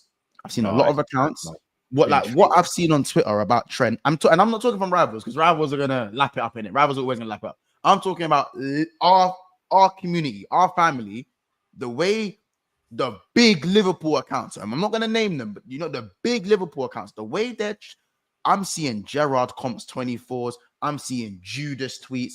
It's a mazza what I'm seeing about Trent. And my thing is that people go, oh, why don't you tweet about the Trent? Like, why don't you speak about it? No. For me, until I get a definitive decision on whether Trent is staying or going, or the FSG come out and say something, or it's announced by the club, he gets the full backing of me. Yeah. He gets my full backing, and I will judge him based on his performance. Because like Kojo said, if he was defo out the door, he'd be lynched. Like, isn't like he'd be not lynched is a mad word, but like he'd be removed from the squad. Like he'd be playing with the under 23s, or something would be in place while he sorts his move out, similar to in the way that Rashford is being dealt with, frozen from the squad. So just let me land this one. So for me, everything is very much performance based, and that's where it stands. Because for me, we can't say, not we, because I don't want to put us in this ball of what's being said about Trent, but if Trent turns around and signs this contract, a lot of people are going to look very, very silly. But bro, very, very silly. And if he does leave, then Cal, you know what my opinion is if Trent leaves on the free. You know exactly what my opinion is. Amanda know what I think if Trent decides to leave this club on a free. My thing is, I'm just saying that kid, is way more of a Liverpool fan than we'll ever be. 100%. Yeah. So put those things into consideration as well. Whatever he decides, is going to be that he's also a Liverpool fan. Yeah. What is Jude Bellingham best friend? Like all of that, bro, is media talk. It's all media talk. I'm saying, that this kid is not going to put Liverpool in a situation that's going to harm the club. And I deep down in my gut believe he ain't going nowhere. Coach, can I take the liberty of using you as an example here? Because I think everyone's looking at Trent. Say again. Stay at my love life. I told you not to. Heaven. What the? Oh man. So I'm guessing where you grew up in London, you love where you grew up, right? You've got close friends and family still there, yeah? But you've had to branch your wings out because you've wanted to achieve certain things in life, which you are, and you're continuing to achieve. God willing, you continue to achieve in the future, right? Could there not be a world where we're sitting there where Trent absolutely loves and adores Liverpool, but he's looking and going, I don't think the people at the top align with my ambition, so I need to go because I want to try and achieve certain things that I don't think I can achieve at this club because the people at the top don't aspire to the same things that I aspire to. I've seen Mo speaking about wanting to win Premier Leagues and Champions Leagues. Virgil saying the same thing. Trent speaking about Ballon d'Ors. Imagine Trent speaking about Ballon d'Or and he's getting ripped by our fan base because he says he wants to win a Ballon d'Or. To me, it's crazy. Could there not be a world where we're sitting and Trent's going, I've seen this team be close but not get over the line because we've needed other players. And yes, sometimes Klopp got in the way of that as well with some of his tactics and some of his decision making. But we hadn't signed a defensive midfielder properly. Last summer we needed a centre back. We only got Chiesa. Chiesa's not even working at the moment. We're not probably going to sign anyone in January. Could Trent not be sitting there going, I've dealt with FSG for all this time. Like, enough's enough. Like, these men aren't matching my ambition. Could that not be a thing? Now, you've got to say all of it. Yeah? You've got to say all of it. And all of it is, we didn't need that player in that six as urgently as we thought we did. We did. Hold on. Grab's starting to look knackered, bro. But hold on. I'm just saying as much as we did. We know we still need a six, yeah? But I'm saying as much as we did. We also got to add, which is part of the stuff that you said, which is true. We are top of the Champions League by a mile. We are top of the Premier League by a mile. Yeah? We are also in that position. We are if Hackney, where I lived, had given me the opportunities to be great, there's no need for me to leave, bro. See, it's about context, right? If where I was, I could get what I'm looking for, right? Because we've had a Ballon d'Or winner that played for Liverpool. Okay, so let me ask you a question right now. Without Virgil and Mo signing yet, would you sign if you're Trent? Yes. If I believe, hold on, because bro, this narrative, and Right, do you think if Salah and Virgil leave, do you think we'll win do you think we can win the league next season? but that's like saying if Torres is sold, what's gonna happen up front? We wouldn't have found Suarez, bro. And we didn't, brother, we didn't win anything, and we didn't bang it first. No, hold on. I'm talking about where's our strike, our goal's gonna come from. We found another way. All I'm saying is we've got a manager that has the beautiful balance of what City did, which is control games, and what Klopp did. The football ain't a question, right? Are Liverpool in a situation that can challenge for major honours? Yes. How many times have we mentioned the quadruple in the last couple of seasons? Oh, you know that's my thing, innit? No. But I'm saying whether we've won it or not, why are we even close to talking about quadruple? Because clearly we have a team that's capable to be fair. Of challenging. So all I'm saying is, bro, as much as people call Madrid this iconic thing or whatever, that's the same as when you sign a man and his name's Rodriguez, and all of a sudden, because he's got Z in his name, a man thinks he's going to be a baller. We are fucking Liverpool Football Club, bro. The most successful English club ever. Yeah, we are not small fries. We're not Crystal Palace. We're not someone that's having a good run. You know that's my ends, bro. I can't What really when get rushed by no Palace fans, bro.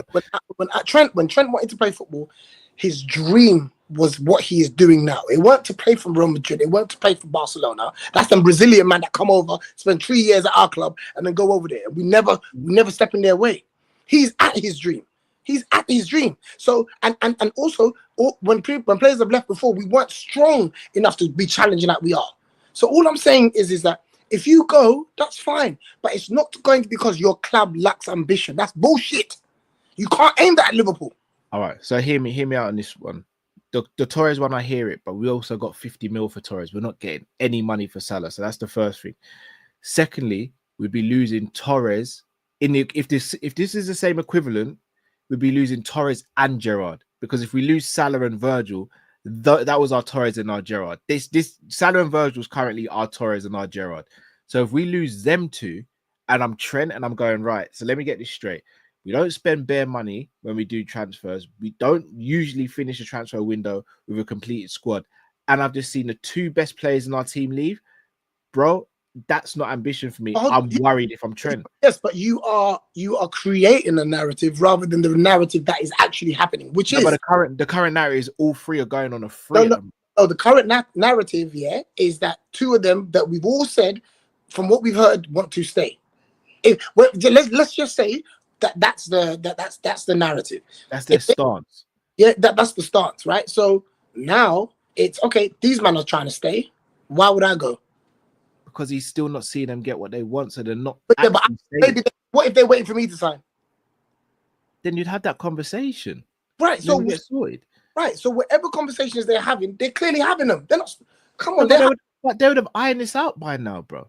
But remember, bruv, Kojo, people can call their agent legally now and go, what's my man saying with Liverpool? Yeah. What's going on? Yeah. Talk to me. What does he want? Yeah, but 3 years, 350k. Bro, I'm saying, bro, yeah, that we're not small. We're not a small club. We don't have this club where, we just got to sell all our players. But that's not us. All I'm saying is, please, man, Liverpool fans, just trust them. Please, I don't want people to have egg on their face, because if they all sign, Bear Man have got to just delete their YouTube accounts. He's got to delete them. The thing is, but have FSG given us enough to trust them? Because for me, obviously, I actually agree with what you're saying in terms of, we don't entirely know what's going on. Everything is entirely he say, she say. Of course, apart from so we've also heard Trent. We've also heard the players speak themselves in Mo and Verge, but I think there are many examples where FSG have me questioning a lot of things about the board. I've never questioned FSG I've never questioned the board when it comes to stability. There's certain things I will never question FSG on, and that is keeping the club financially stable and keeping us at a certain level where we're able to compete. And if we fall off, we should be competing again. But yeah, I trust FSG in that sense. What I don't trust them on is making key decisions for sustained success.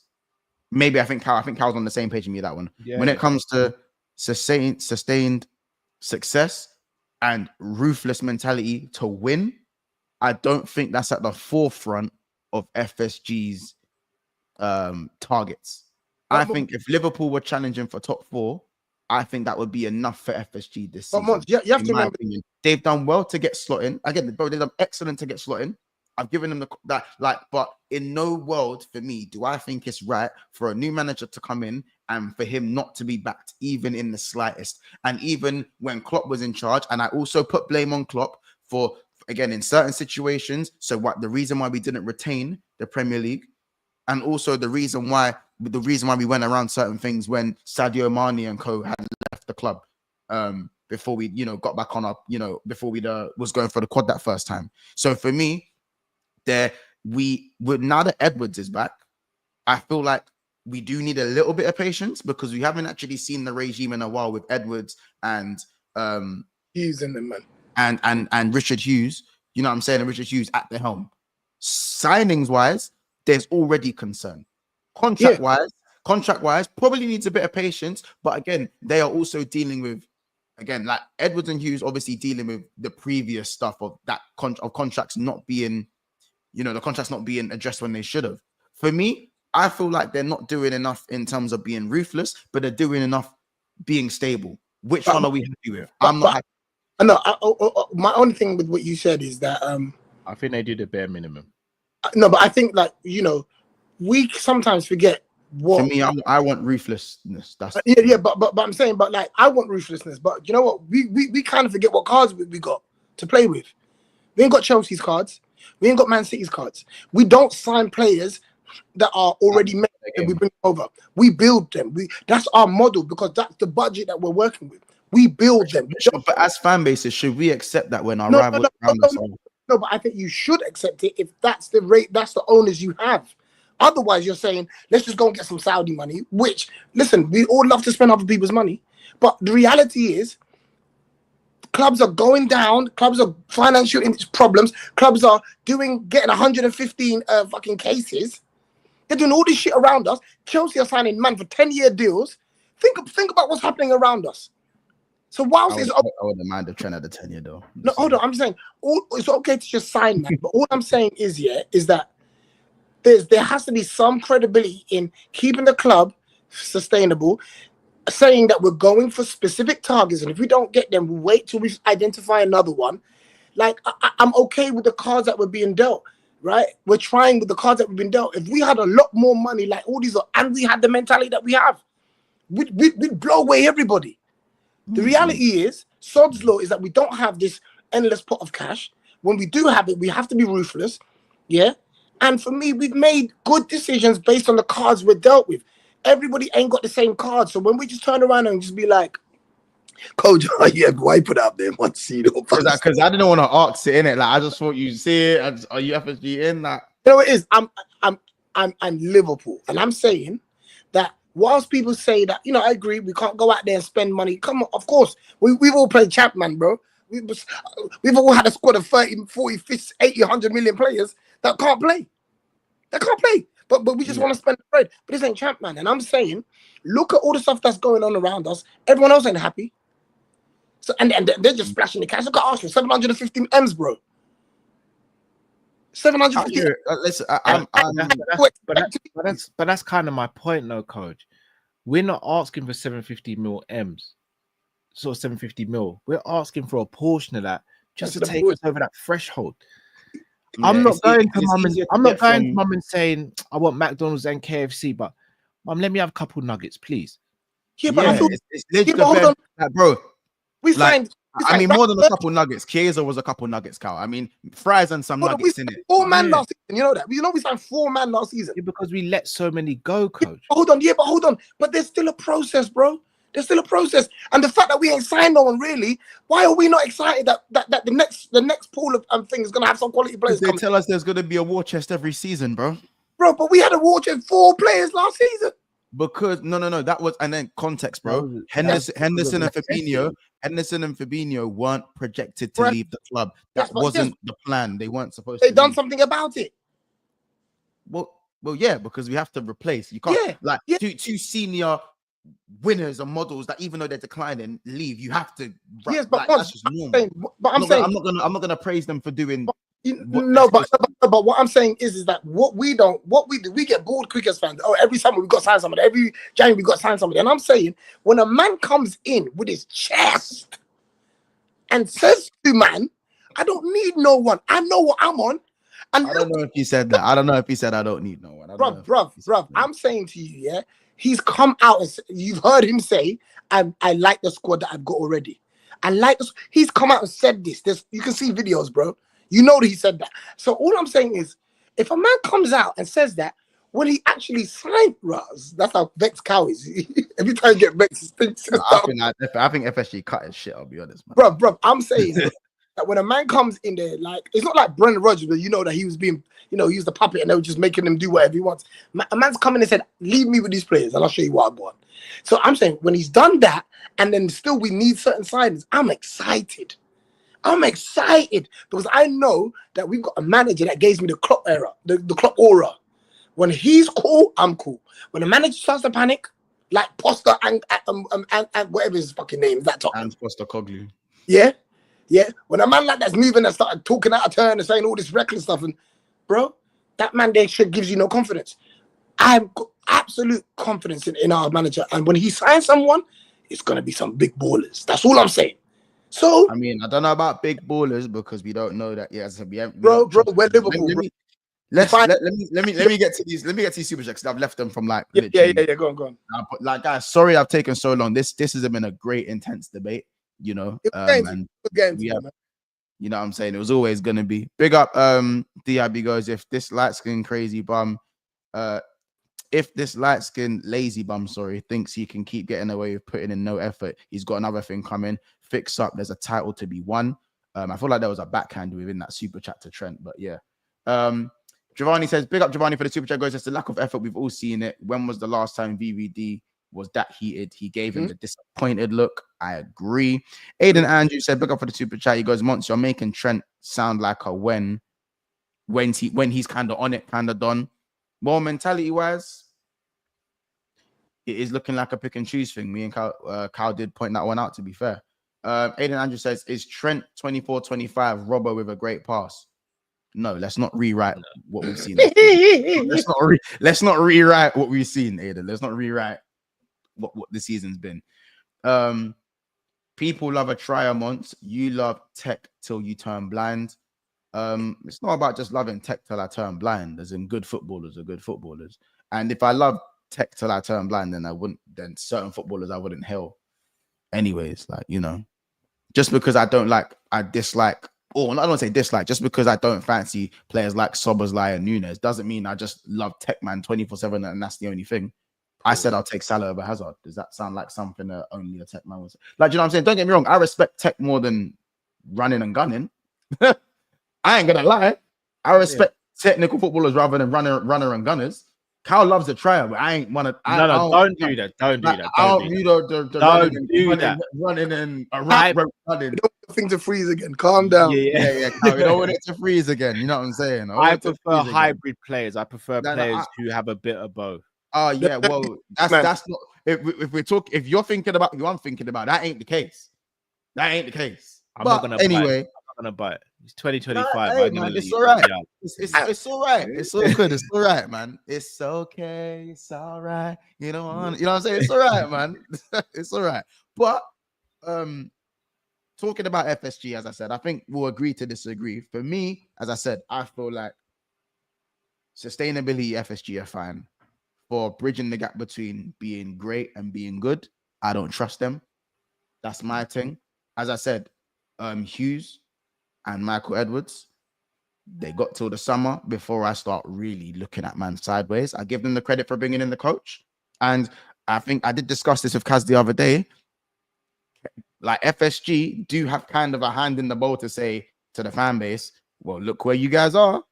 You guys wanted this in the summer. Look where you guys are. Like, if we're talking about on paper, because FSG got him again. Oh no, you're good. Okay.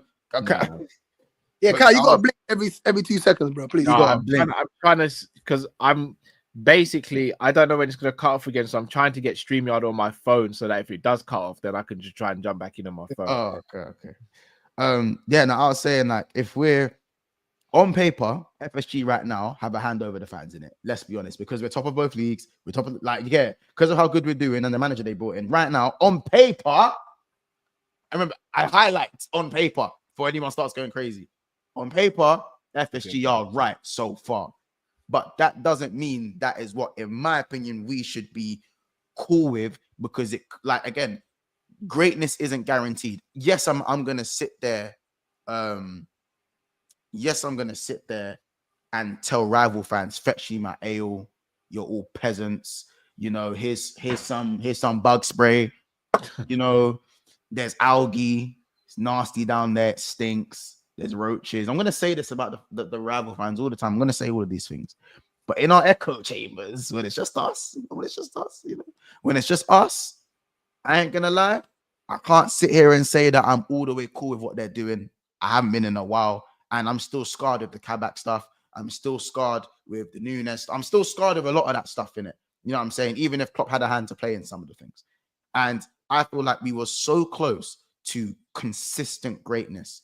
I still hold them accountable for them not getting us over the line for a lot of that. And, you know, there is a chance that, you know, players can get burnt out and the wheels can fall off, because we saw the wheels fall off last season. Yes, we're a bit further forward than we were, and Man City aren't necessarily in the race right now. So again, each season is different and the context is different. But, you know, there are still parts in the squad. I remember, I'm not an advocate for, because we're winning, that players can't get crashed on, or managers can't be crashed on, or, you know, we can't still explain what's going wrong in the squad. I think if things can still be amended, even if we're winning, I think that should still be. Fuck, he was actually gone this whole time. I'm listening. He was gone this whole time. It was fucking. I thought I was up to side. I was looking at this. I thought he was listening. Yeah. Fuck's sake, blood. My laptop's moving like Trent was yesterday. I don't know how much of that you heard, Cal, but yeah, no, I was just saying that. Nothing, none of it. I can't even say that again. But the bottom line is, as I said, that we were so close in it, and I feel like even though things are going well right now, there's still a chance where things can go wrong, like they did last season. Even though the season is slightly different, there's no Rodri, there's no City, Arsenal don't look the same, they've got injuries. It's not guaranteed that we're gonna go and win this league. It's not guaranteed we're gonna go win the Champions League. I'm not saying we're gonna bottle. I'm just saying there's no guarantees. Yeah, I'm just saying I think there's still stuff that they can do to push that towards guarantee. And I don't feel like FSG do that. Cal, I don't know if you agree with that. No, I agree. That's my issue with them. I think they do the bare minimum. That's the problem. Because we're not near the finished article. We have holes, gaping holes, and we're starting to concede again, right? So that has to be addressed. That's what's happening. We're seeing this. That has to be addressed. Robbo is a great person to keep at the squad, keep him in the club, but he comes off the bench. That has to be the kind of player we've got on the bench, not starting. You know what it is? I don't even think the talent ID is the maddest. I'm not saying the talent ID's been crap. I don't even think that, because some of the players we have tried to get have, like, look at Caicedo. Like some of the players we've tried to get. Zubimendi's a baller. Yeah, baller. Like we don't look at bums. Yeah, but it's just like it's the way man are going about it. You know what I'm saying? Like, but bro, you said going about it, but there's nothing we could have done about Zubimendi. Nothing. No. Yeah, Zubimendi specifically. But going and speaking to Caicedo without actually speaking to the player and the agent first is crazy. Yeah, but again, you know, come on, like letting Lovren leave and not replacing him, it's crazy. That's crazy. Lovren leaving is replacing him, by the way. I don't know how you don't feel about Lovren. No, I'm talking about having one less centre back. That's harsh. Genuinely having one less centre back. I went harsh, man. Get out of here. I'm not saying we needed Lovren. I'm not gonna lie. Actually, fuck me. We could have done with a Lovren. I'm not even saying he's that good. We could have done with Lovren. Honest, if we had Lovren that season, we might have retained. We might retain the league if we kept Lovren that season. Bro, I'm telling you right now, Lovren would have been miles ahead of Ozan Kabak, Reece Williams, and Ben Davis, bro.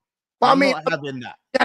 we had hella injuries. People can't even Because remember. because you know what it is. It's knock-on effects. Even though you can Yeah. say hella injuries, we got hella injuries because we got hella injuries.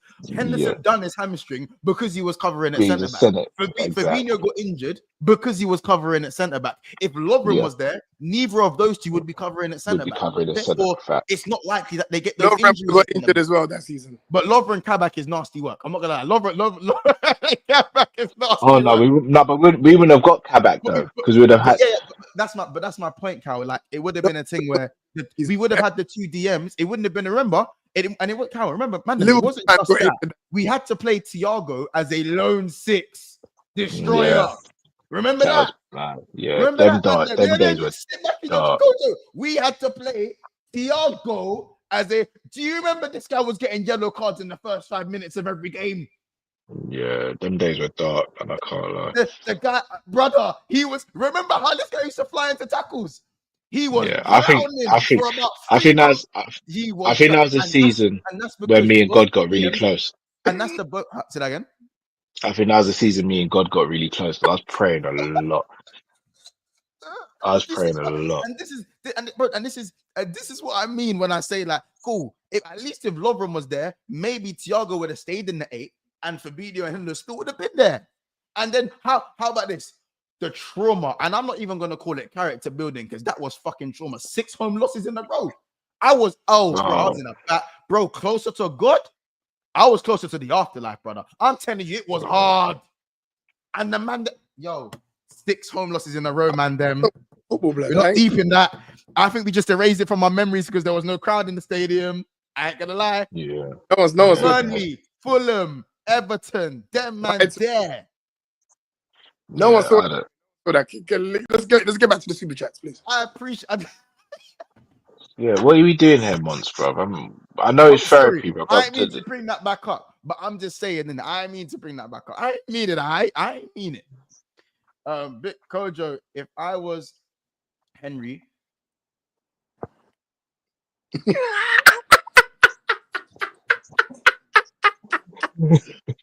I'll let you kiss the ring, but I have heard this condition over and over again. It's boring. Receipts plenty.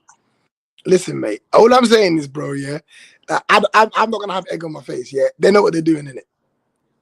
I don't like. I got asthma. If you look down, I got asthma. I don't like wasting my breath for foolishness. You get me? Yeah. The little breath I got. Yeah. The little breath I got left. Yeah, allow me in it. All I'm saying is that. I hope you're right, bro. Yeah. But you know what? You know what's mad, bro? Cal, if I'm wrong, we not gonna do about it. Nothing. This is my point, bro. Shall I tell you what it is? I just want the prem. I just want the prem, bro. Well, give me my prem and I'm happy, man. Give me my prem. I just want the prem. No, you don't. You're not gonna be happy. You're not gonna be happy, bro. You're not gonna be happy. Liverpool fans ain't happy, bro. Yeah, obviously, I want the quad. I want the quad, obviously, but I'll settle for it. I'll settle for the prem. Under this regime, have we won every trophy that exists? Excuse me. Under this regime, have we won every trophy that exists? We have, yeah. Are we happy? No, because we should have done it more. No, we shouldn't have done it more. Because of course we should have. Hold on. This is what I'm asking you, though. This is the thing. Do you not believe that we would have won more with Klopp's football? If Klopp was given a bit more to work with, I think we would have, yeah. I genuinely don't. I think we're rotating if we get a centre back in. I think if Genie Wijnaldum leaves and we bring in another centre midfielder, we win the league that season. Bro, I don't believe so. I believe that football put a lot of pressure on the guys, and I think this control football that Man City have always been doing, because they weren't gung ho like us, they weren't as attractive football as us, but they were efficient, and now we are playing winning football. Yeah, they beat us by 1 point, bro.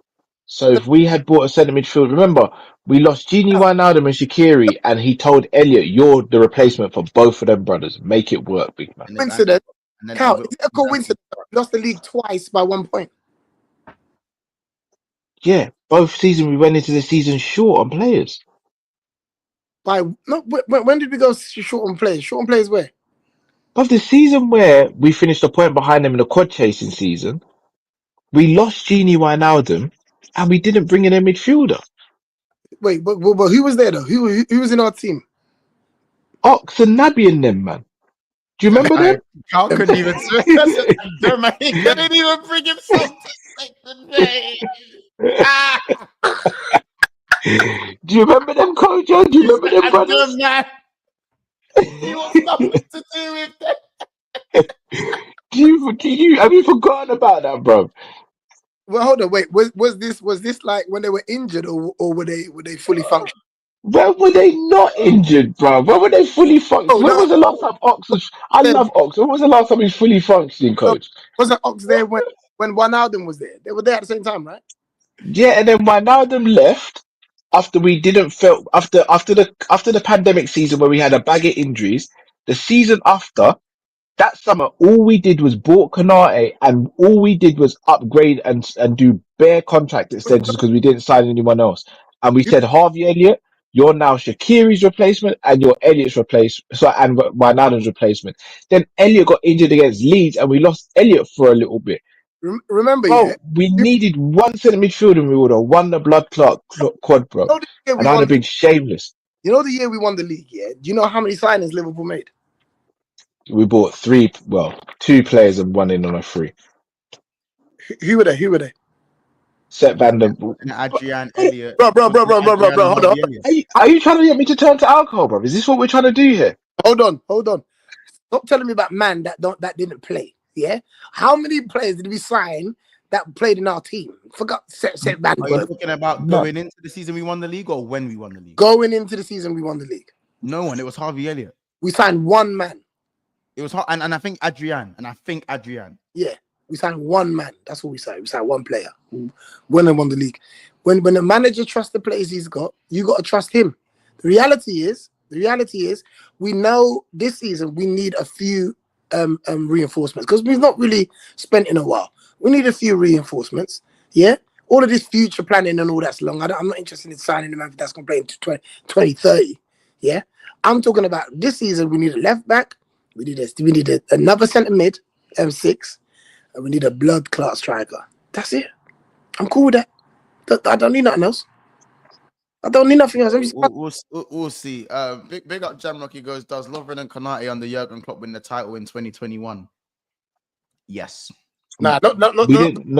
Kanate, This Kanate, yes. Not then, no. But Jamrock, we didn't sign Kanate. So we lost Lovren, and then we didn't sign Kanate to the following summer, bro. Yeah, we signed him the season after. It was all a year too late, to be fair. And when I say yes, I mean, and I say yes, not because I'm saying, that centre-back partnership was mad, and that would be a madness. I just think they would have had the protection around them with Firmino and Henderson. Reece, what's his name? Reece. Don't disrespect him. Reece Williams. Do you know who Reece Williams is now? He's at Morecambe. I know where Reece Williams is. No. He's at Morecambe right now. No, he's at Marbella. That's what I saw him. Bro, a man said Reece Williams, bro. and you like the man. I'm understand why I rate like Kwanzaa because we had to do a Reece Williams, bro. What about that? Before that was Billy Cometio. Billy Cometio before that. Now Dini balled out. Dini balled out that season. You man think like, oh yeah, you overrate Kwanzaa. Yeah, you know why? Because I had Billy Cometio, blood. Billy fucking Cometio, blood. And a man, he was a unit for no reason, bro. Can I ask a question? He should have been a lifter. He just should have been a lifter. Why does he always make the FIFA team? Like, why is he always in the squad? I don't know, but we had Billy Cometio, and then we went to Reece Williams, bro. Billy Cometio and then Reece Williams. I'll allow Nat Phillips because we saw shades of something. Oh yeah. At least he was all. Put some respect on Now Dini's name, bro. Like Now Dini. At least Nat Phillips was all action. You know, he'd put his head. Now Dini. He was willing to do the JT thing and put his head in front of the. Remember that Cruyff turn against AC Milan? Like now. Send Kessie to Saudi, bro. You get Send Kessie to Saudi. When I go from Billy Cometio, yeah, to Reece Williams to Jarrell Kwanzaa, yeah. You let me be happy with Kwanzaa, blood. I've been in the trenches. Yeah. Reece Williams versus prime Marcus Rashford in that cup when you got Bunner. He Yeah, got it's bun bad. up that day. Bun up. Rashford bun him up. And this was streamlined Rashford, not the one we see today with all the tats Yeah, and yeah. shit. That was streamlined Rashford with the This is peanut. before Rash. Yeah, it's Yeah, yeah. before This was Rashford started avocado feeding the head. youths, isn't it? So what you say, Carl? That was before Rashford started feeding the youths. Before he started feeding the youths. You know what I'm saying? Avocado head Hey, Rashford. yo, pussy, yo. No, Avocado head it's true. Rashford. Literally, before he started feeding the kids and that. This was the proud family Rashford. You know, the wild Thornberries Rashford. You know what I'm saying? Old school. All he cared School. about was kicking ball. All he cared about was kicking ball. He didn't even care about his hairline blood. Hey, He I had a like number 1 on the Nothing. top and a number 2 on the like side. the He didn't give a boy. fuck. He didn't give a fuck. Never had that rashy chain. Remember that rashy chain he had? The choker. Brother, Never yeah, had that. bro. Me not have that. Me not have that. You know what I'm saying? I promise you, there is no way Kometio still plays for the under 21s. Ain't no way he still plays for this football club. Ain't no way. He will be on the next year's FIFA. I'm telling you, bro. He's always in the team, but I don't know how. Ain't no way. I don't know how that he's Oh always. my god. Is he no, he's at Dundee. No, he's at Dundee. He's at Dundee United. He was at Dunkirk. He was at Dunkirk, and then he went, and now he's at Dundee. Yo, I got to roll out soon, lads. Yeah, but listen, yeah. The last thing to speak about. Nunes. Oh, yeah, I've just seen a comment. Yeah, I can't even blink that up. What does it say? Is it what? Is it about me? Oh, no. I just seen it. What does it say? What does it say? It's promo. That is wild. That is crazy. No, promo. You got to chill out. You got That to is chill out, blood. insane. Man That said he's is done beyond out of pocket. And it's mad because we thought Kometio was By the way, I don't know what that is. I've never heard of it in my life. Hey, how about this? Yeah, I remember when Billy Kometio was the next best thing because he was the same size as Kanate, blood. Because That's what they sold him on. That's what they kept on talking about, his man's height and all this. So can he? Yeah. I kept on saying, can he play Carl, do you football remember his though? debut? Carl, do you remember his debut? Yes. Oh, Yeah. Couple how about this? switches, and everyone got crazy. How about this? Do you guys remember the last time he played for the first team in that first half against Leicester when Minamino had to save us? That first half. Yeah. I also remember when he played against Midtjylland in the Champions League that season as well. Spooky. I don't even want it, bro. Bro, It's spooky, listen. bro.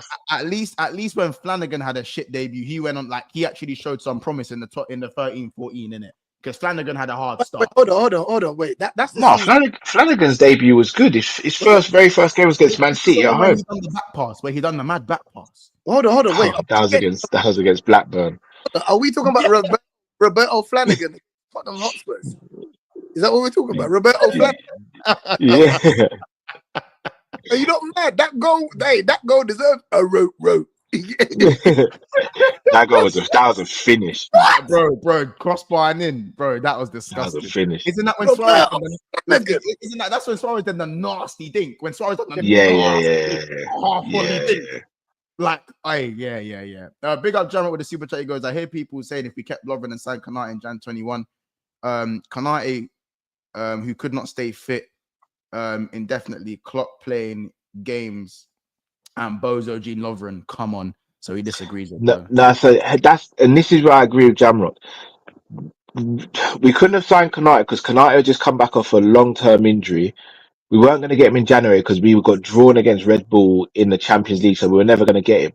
But this is where I want owners who go a bit more.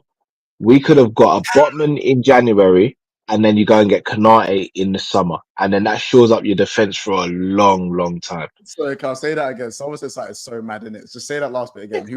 So I'm saying we couldn't have signed Kanate in that January. What we could have done. Well, he's come back from a long-term injury, and we got drawn against RB Leipzig in the Champions League, so they weren't going to sell him to the team that they're going to play in the Champions League. What we should have done, really and truly, is got Botman in the January, and then in the summer you still go and get Kanate, and that shores you up for defense.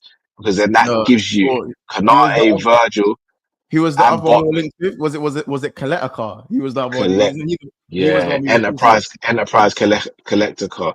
Can we Collector car, blood. Don't piss me off, please blood. go understand that we once had a man called Stephen Coker? Oh my god, that striker at ST, even though he was a centre back, man played ST. It was against Do you know what? He played ST. Do you know what? Do you know why I don't hold him towards Coker? Coker had a lot going on behind the scenes, you know. He Is had a it? lot going on, but yeah, it was very unfortunate timing for him because he was a good centre back. He had a lot going on, unfortunately. Yeah, I don't Yeah, kind of similar to Jordan sentiment Ibe. telling us, but we don't care, fam. You get me? Yeah. It's kind of like Jordan Ibe as well. Jordan Ibe had nothing going on. I'll be real. Oh, Jordan, And, and I now his genuinely thought he was Instagram, gonna be better than Sterling. his Instagram just gets hacked 24/7 now. So it's like, I don't know if people see that or Jordan. If you go on Jordan Ibe's Instagram, it just gets hacked 24/7. Yeah. I genuinely thought Jordan Ibe was gonna replace Sterling and be the guy, you know. Honest, bro, I don't want to speak about it. When he had that game against Everton when he lashed the Oh, post when he hit the crossbar. when Oh, he licked the post, that's crossbar. do you remember his last ever goal for us as well? Cow with Do his you left remember his leg. last goal? Huh? Again, what? No, the Oh Everton yeah, shot was when he against with his took on right half man foot. and he slapped him in. When he took on half man and Oh, slapped him his in. last Yeah. goal for Liverpool, I was like, oh, we're fine. We've got Jordan Ibe under clock. We're good. And then he was gone. He was gone, bro. Even at It should Bournemouth. have been him. It should have been him and Mane for the left wing, you know. What about Ryan Brewster, bro? What happened to Don't Ryan? give Yeah, Rian, boy. yeah. I knew it was. And you know, let me not even say this one. I Man? can't He even. went. He went I Sheffield, was about to innit? say something mad, but I can't even say it. Like, no, No, He Rian went Bruce. Sheffield. something behind the scenes, innit? No, he didn't do nothing mad behind the scenes. It's just that I say He it. just wanted to play first team football. Where is he now? At Sheffield United still. He's Is still he there. still there? Yeah. We both said that at the same What you time. not saying? Bro, how do you go Is Sheffield he United? still there? Bro, that you was so cold, man. Bro, he's Good got finish.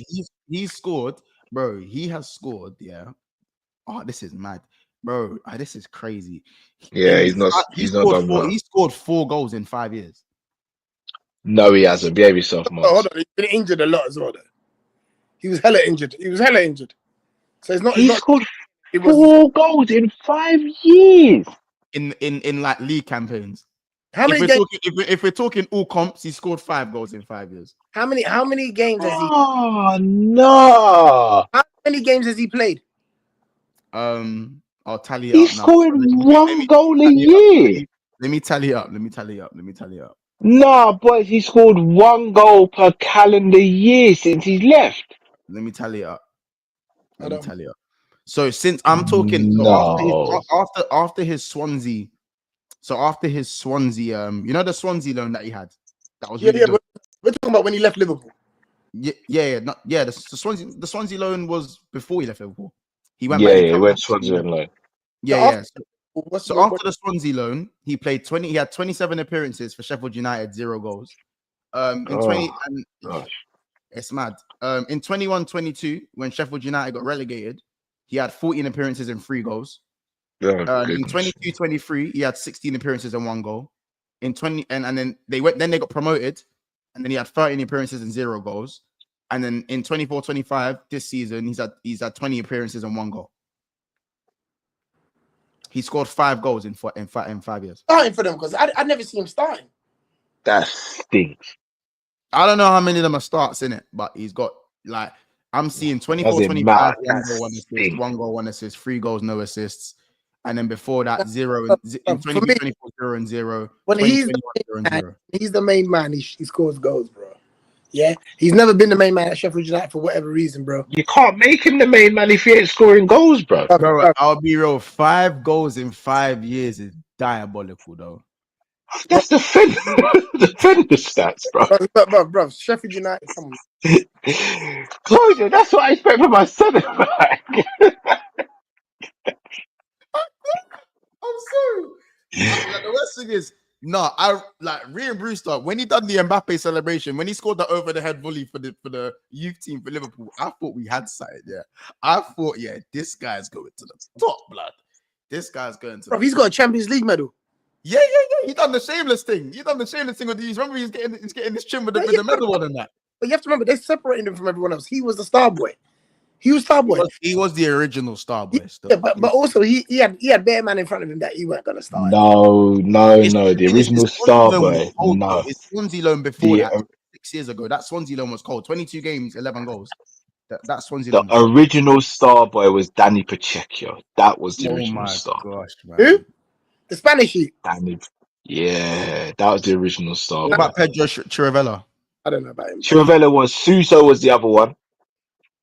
Suso was a star boy. Suso was a star boy. Suso was a star boy. Then it was Jerome Sinclair.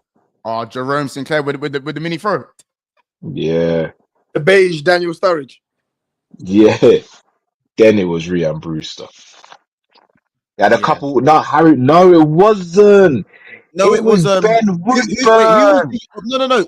It was Bobby Harry Duncan. Wilson. What about Bobby Duncan? It was Bobby. It was Bobby Duncan. And then it was Ben Woodburn.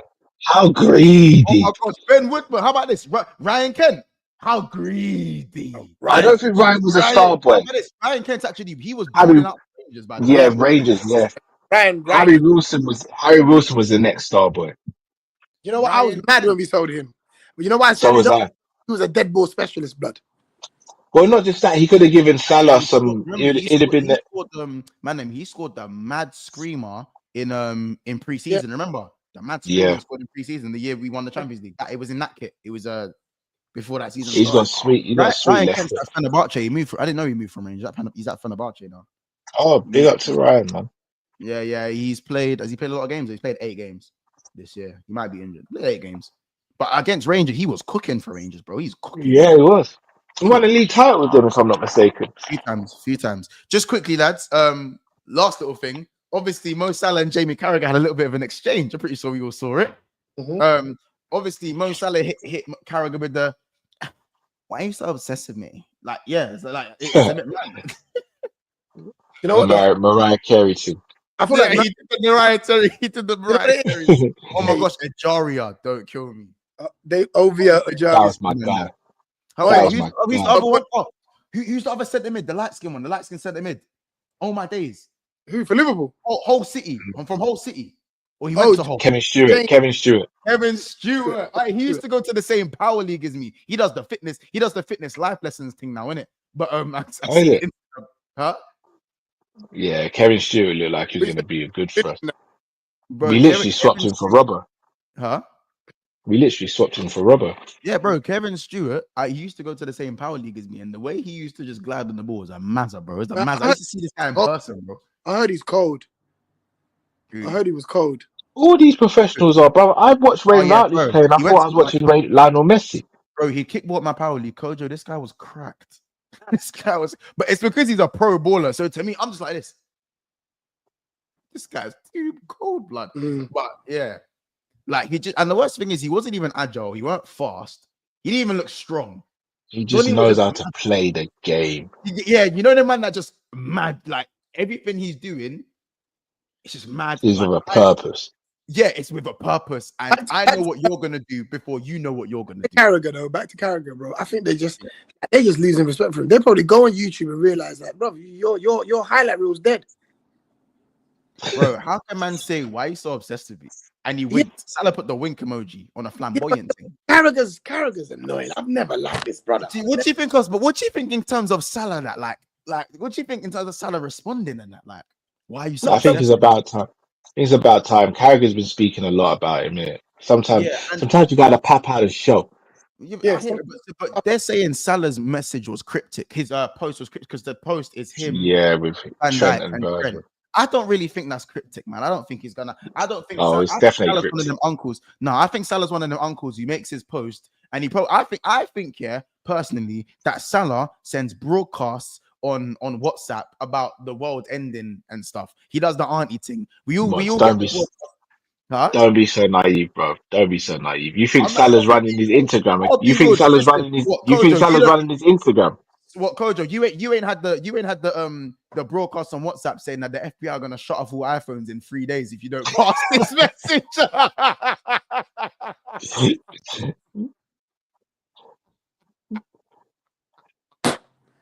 with the red siren at the beginning, the siren emoji. Come on, man, stop sending me these stuff, please. Oh, man. The red sirens kill me. And it's, if you don't send this in the same day. Like, mum, stop sending me this stuff, please. I love you, man, but You can stop. never send Enough's that to enough. Army because it's disrespectful. Wait, Yeah. one last thing I want to ask you, look, yeah, is God. Basetic. Why are we trying to go and sign someone when I've seen him balling out, bro? I have seen Basetic balling out. Why don't we just bring him back? I think he needs some more. He needs some more minutes. But also, apparently, he was getting to training late and all that stuff when he was at Liverpool as well. Is I it? think they're trying to see whether his attitude's going to be right. But yeah, it's my guy. Oh, But some He has been attitude. balling. Wait, they hit that. The PR hit that well because if that was my guy Jay Sanch, yeah, you know what that is, though. what Yo, complexion for protection? Wait, we call that one complexion for protection. Mm-hmm. All right. Listen, that boy is balling out. That's what I'm saying. Mm. He looks strong. He looks way more confident now. And I'm saying, why not bring him back? Because he barely play now. We just need to. Bichetic and Kwanzaa should be fifth choice.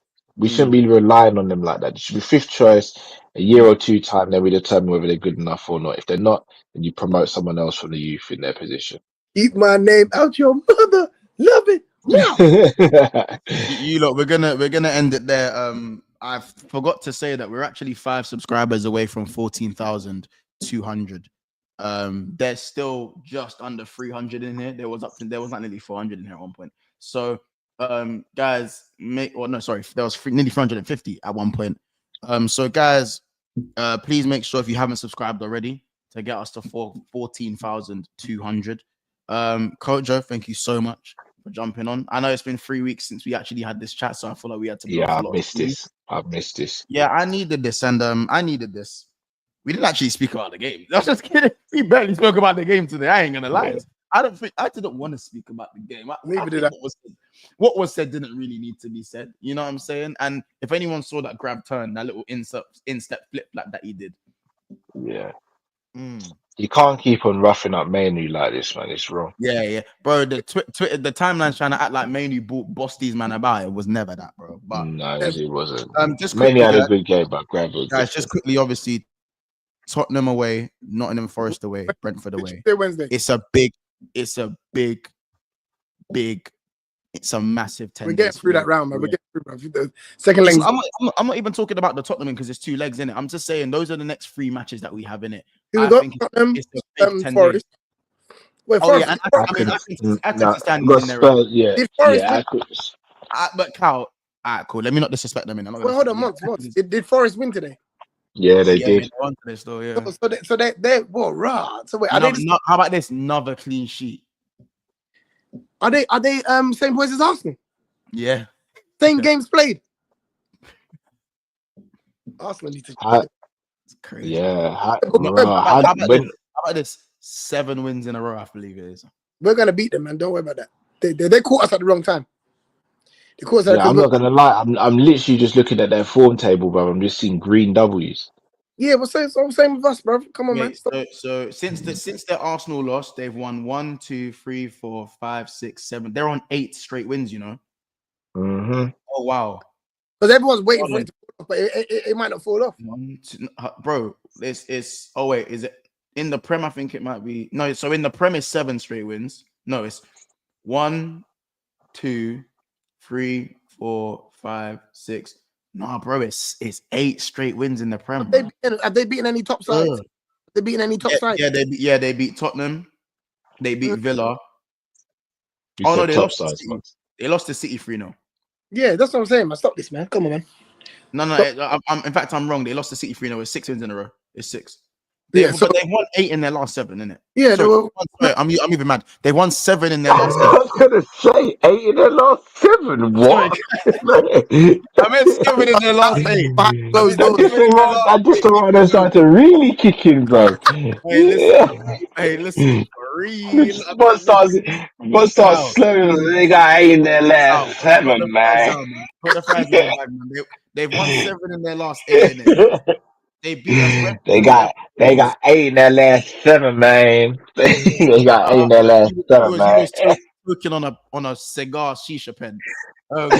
They beaten Wolves, Everton, Tottenham, Villa, Yeah, Brentford, yeah. and It's to the rest, United. bro. We're gonna turn them over, man. We owe them as well. It's gonna be a tough game, innit? But I hope we do get through. But yeah, my thing is that it's gonna be the next 10 days, because listen, every time we've fallen off or have a bad game or bad result or two, Ain't falling off. we've bounced back very well. Yeah. We've bounced back. So I hope this is another example for me. The wheels can't fall off because of them. Can't. Not because of them. Wednesday. Is the game Wednesday?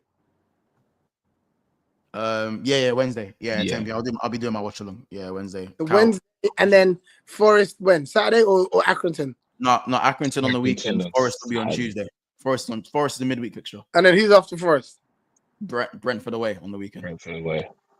Yeah. So it's and Nunes is obviously is Nunes suspended for just the next game? Is it just game, the Tottenham game, or is he suspended for the Forest game? Forest game, because it happened. He's accumulated, I think, 5 yellows in the Prem. So it's his next Prem game. I think it's the he's Forest suspended. game. Yeah. Do you feel like we're gonna go gung ho against Spurs, or are we gonna take them back to Anfield? I think Spurs ain't gonna play how they played against us. Yeah. I mean, listen, if Nunes ain't playing and he's suspended. Life like this sure is sweet, huh? It definitely is.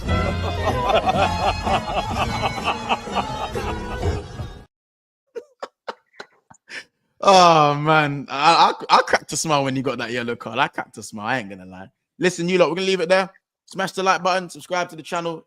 Let's get us to 14.2k. If you're watching this back, smash the like button and all that good stuff. Some good combo that was needed, and I feel better now. I feel like it's in the past. We got a game on Wednesday. Let's put things right. You know what I'm saying? And Trent need a lot more. So yeah, you know what I'm saying? Man, thank you so much, guys. Subscribe to Compish. And follow Kojo on all platforms. You know what I'm saying? And guys, we'll see you in the next one. Peace. Don't be a bozo, guys. Don't be lazy. Subscribe to the channel. Love you all. Take care. And Happy New Year. Merry New Year.